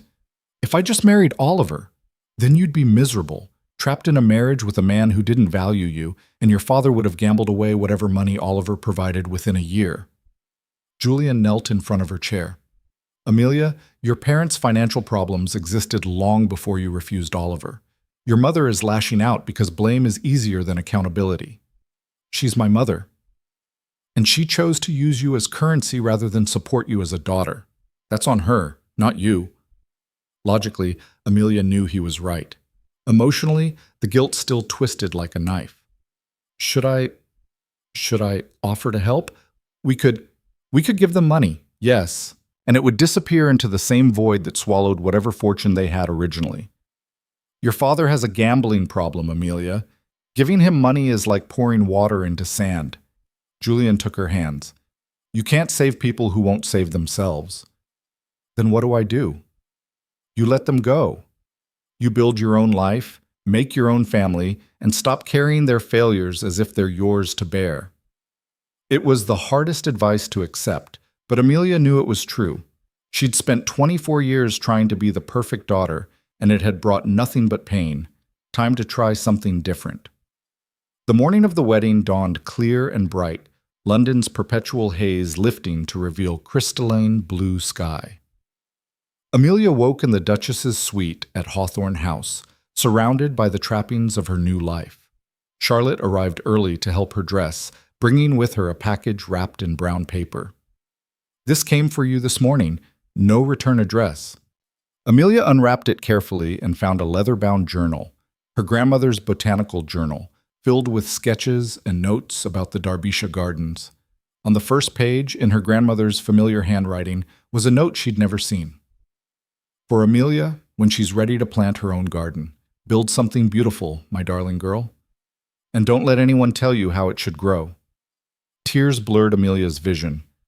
How did this get here? Does it matter? Charlotte smiled. Someone wanted you to have it today.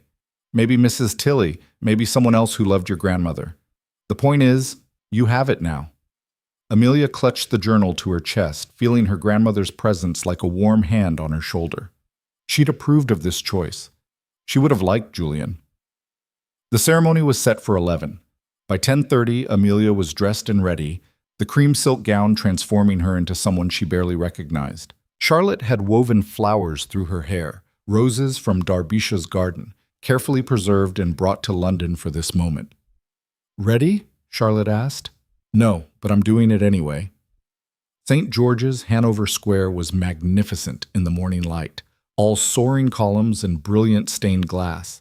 The pews were full, society's elite packed in to witness what was either a triumphant love story or an elaborate farce, depending on who you asked. The Duchess of Peton sat in the front row, resplendent in emerald silk, her expression one of fierce approval. Beside her sat various members of London's aristocracy, some genuinely happy, others clearly attending out of social obligation, but all of them present, all of them witnessing. The organ began playing. Amelia took a deep breath and started down the aisle. She walked alone, no father to give her away, no family to support her, just herself, making this choice with full knowledge and consent. Every step was a declaration. I choose this, I choose him, I choose myself. Julian waited at the altar, and the look on his face when he saw her made something in Amelia's chest crack open. Not love, not yet. They'd been honest about that, but something deeper. Recognition, partnership, the knowledge that they were in this together. Father Whitmore, the same priest who'd stood helpless during her first attempted wedding, looked considerably more confident this time. Dearly beloved. The ceremony passed in a blur of familiar words and new meanings. When it came time for vows, Julian spoke first. I promise to be honest with you, even when honesty is difficult. I promise to respect your choices, support your dreams, and stand beside you when the world tries to tear us down. I promise to be worthy of your trust. Then it was Amelia's turn.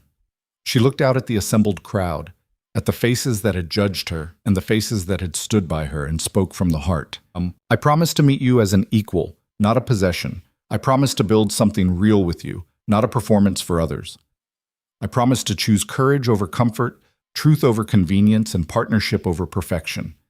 They exchanged rings, simple gold bands, unadorned but solid. And when Father Whitmore pronounced them married, Julian's kiss was gentle, respectful, and full of promise. The congregation erupted in applause. As they walked back down the aisle together, Amelia caught sight of movement near the back of the church. Her mother, half hidden behind a pillar, watching with an expression of mingled pain and something that might have been pride. Their eyes met for a fraction of a second. Then Margaret turned and slipped out through a side door. Amelia almost stumbled, but Julian's hand steadied her. "I saw," he murmured. "Are you all right?" "I will be." The wedding breakfast at Hawthorne House was a lavish affair. The Duchess had insisted on hosting, claiming it was her gift to the couple. The gardens had been transformed into something magical, with flowers and canopies and tables laden with delicacies. Guests circulated, offering congratulations that ranged from genuine to performative.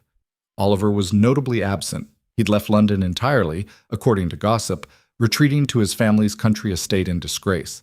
The Ashfords were also missing, Lord Ashford's attempted blackmail having backfired spectacularly. But everyone else who mattered was there, eating and drinking and celebrating a wedding that shouldn't have happened but somehow had. The Duchess cornered Amelia near the rose garden. "Well, you did it. Turned disaster into triumph. I'm impressed." "I had help. Everyone needs help. The trick is choosing the right people to accept it from." Beatrice's expression softened slightly. "Your grandmother would be proud. She never cared much for society's rules either." "You knew her?" "We corresponded. She sent me seeds from Derbyshire, told me about her botanical discoveries. Brilliant woman, completely unconcerned with what anyone thought of her." The Duchess smiled. "Rather like someone else I know." As afternoon faded into evening, the party gradually wound down. Guests departed with promises to call soon, and finally, Amelia and Julian found themselves alone in the garden they'd opened their home to strangers just hours before. "We did it," Amelia said quietly. "We did." Julian pulled her close, and for the first time, the embrace felt like more than partnership. "How does it feel to be a duchess?" "Terrifying, exhilarating, strange." She looked up at him.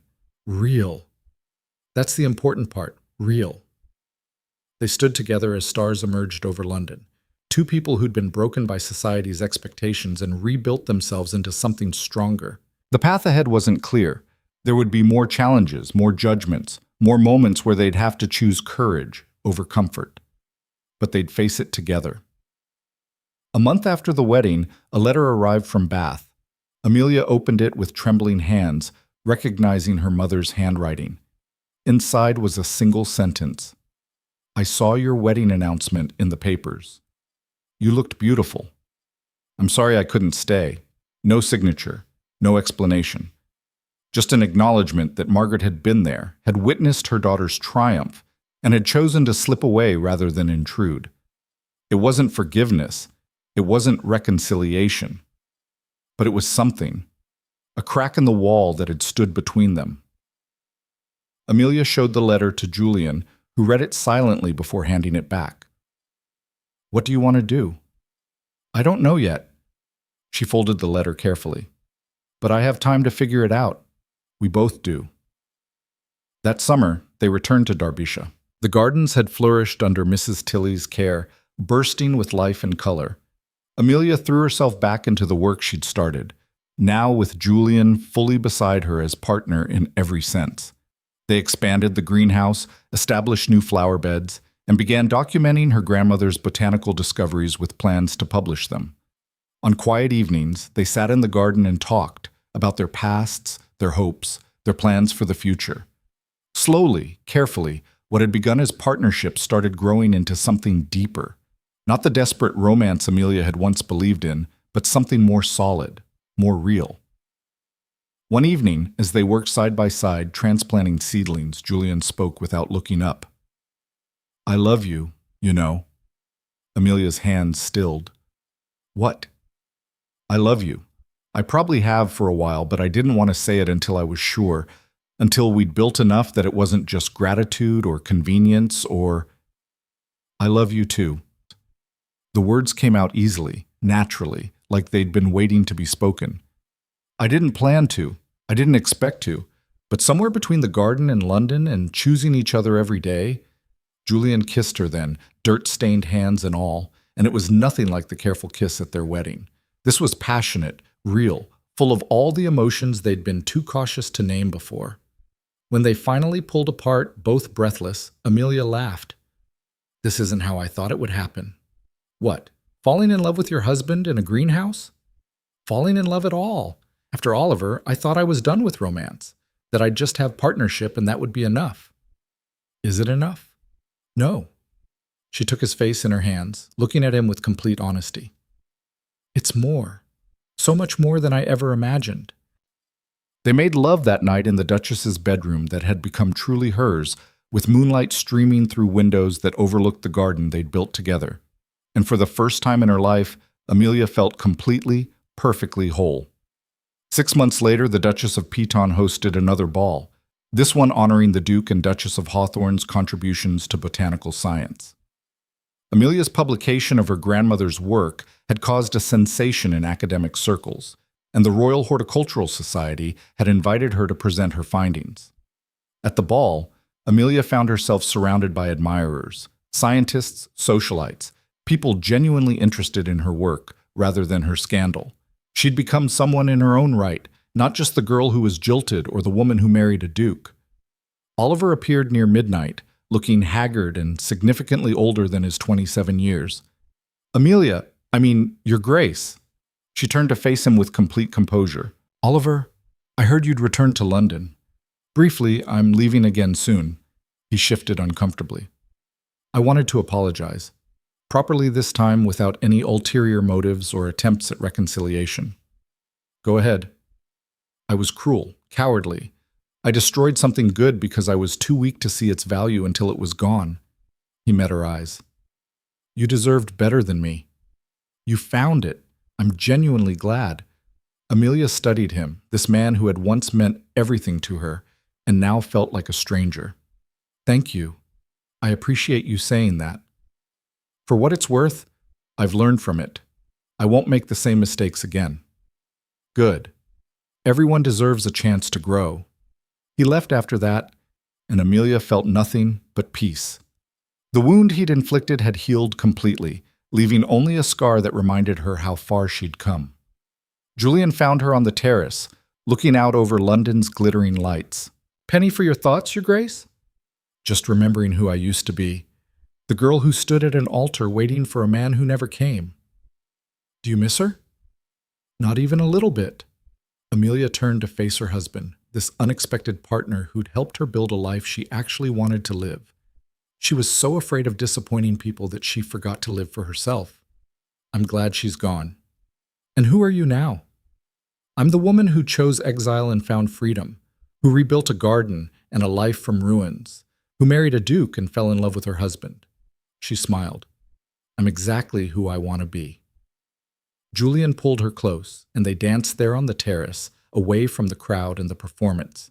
Just two people who'd survived society's worst and built something beautiful from the wreckage. Inside the ballroom, someone proposed a toast. Through the windows, they could hear the Duchess's voice carrying clearly, "To the Duke and Duchess of Hawthorne, proof that the most interesting stories begin where everyone else thinks they end." Glasses clinked. Voices rose in agreement, and on the terrace, wrapped in her husband's arms under stars that had witnessed both her humiliation and her triumph, Amelia finally understood what her grandmother had meant. She'd planted her own garden, let it grow wild in places, cultivated in others, exactly as she pleased. And it was beautiful. Years later, when people asked about her wedding day, the one that actually happened, not the disaster that preceded it, Amelia would smile and tell them the truth. I married my best friend, not because society demanded it, not because my family needed it, but because we chose each other. Every single day, we choose each other. And when they asked how she'd survived being jilted at the altar, how she'd transformed scandal into triumph, she'd simply say, I stopped letting other people write my story. I picked up the pen myself. The garden at Derbyshire flourished for decades. The greenhouse became famous, housing rare specimens that drew botanists from across Europe. The Hawthorne legacy was rebuilt on honest work and genuine partnership rather than desperate financial maneuvering. And Amelia, the girl who'd once believed her life ended at a Gothic altar in London, lived to see her grandchildren playing in the same gardens where she'd learned to be free. She never spoke to her parents again. Margaret died in Bath 5 years after the wedding. Arthur followed a year later. They left behind only debts and the memory of what happens when you try to control the uncontrollable. But Amelia planted roses over their memory, beautiful, thorny things that bloomed exactly how they wanted, reaching toward the sun without permission. And every spring, when the garden exploded into life, she remembered the woman she'd been, the woman she'd become, and the man who'd stood beside her through every transformation. Her grandmother had been right all along. Some things were worth the wait, worth the struggle, worth choosing courage over comfort. And the most beautiful gardens always grew from the darkest soil.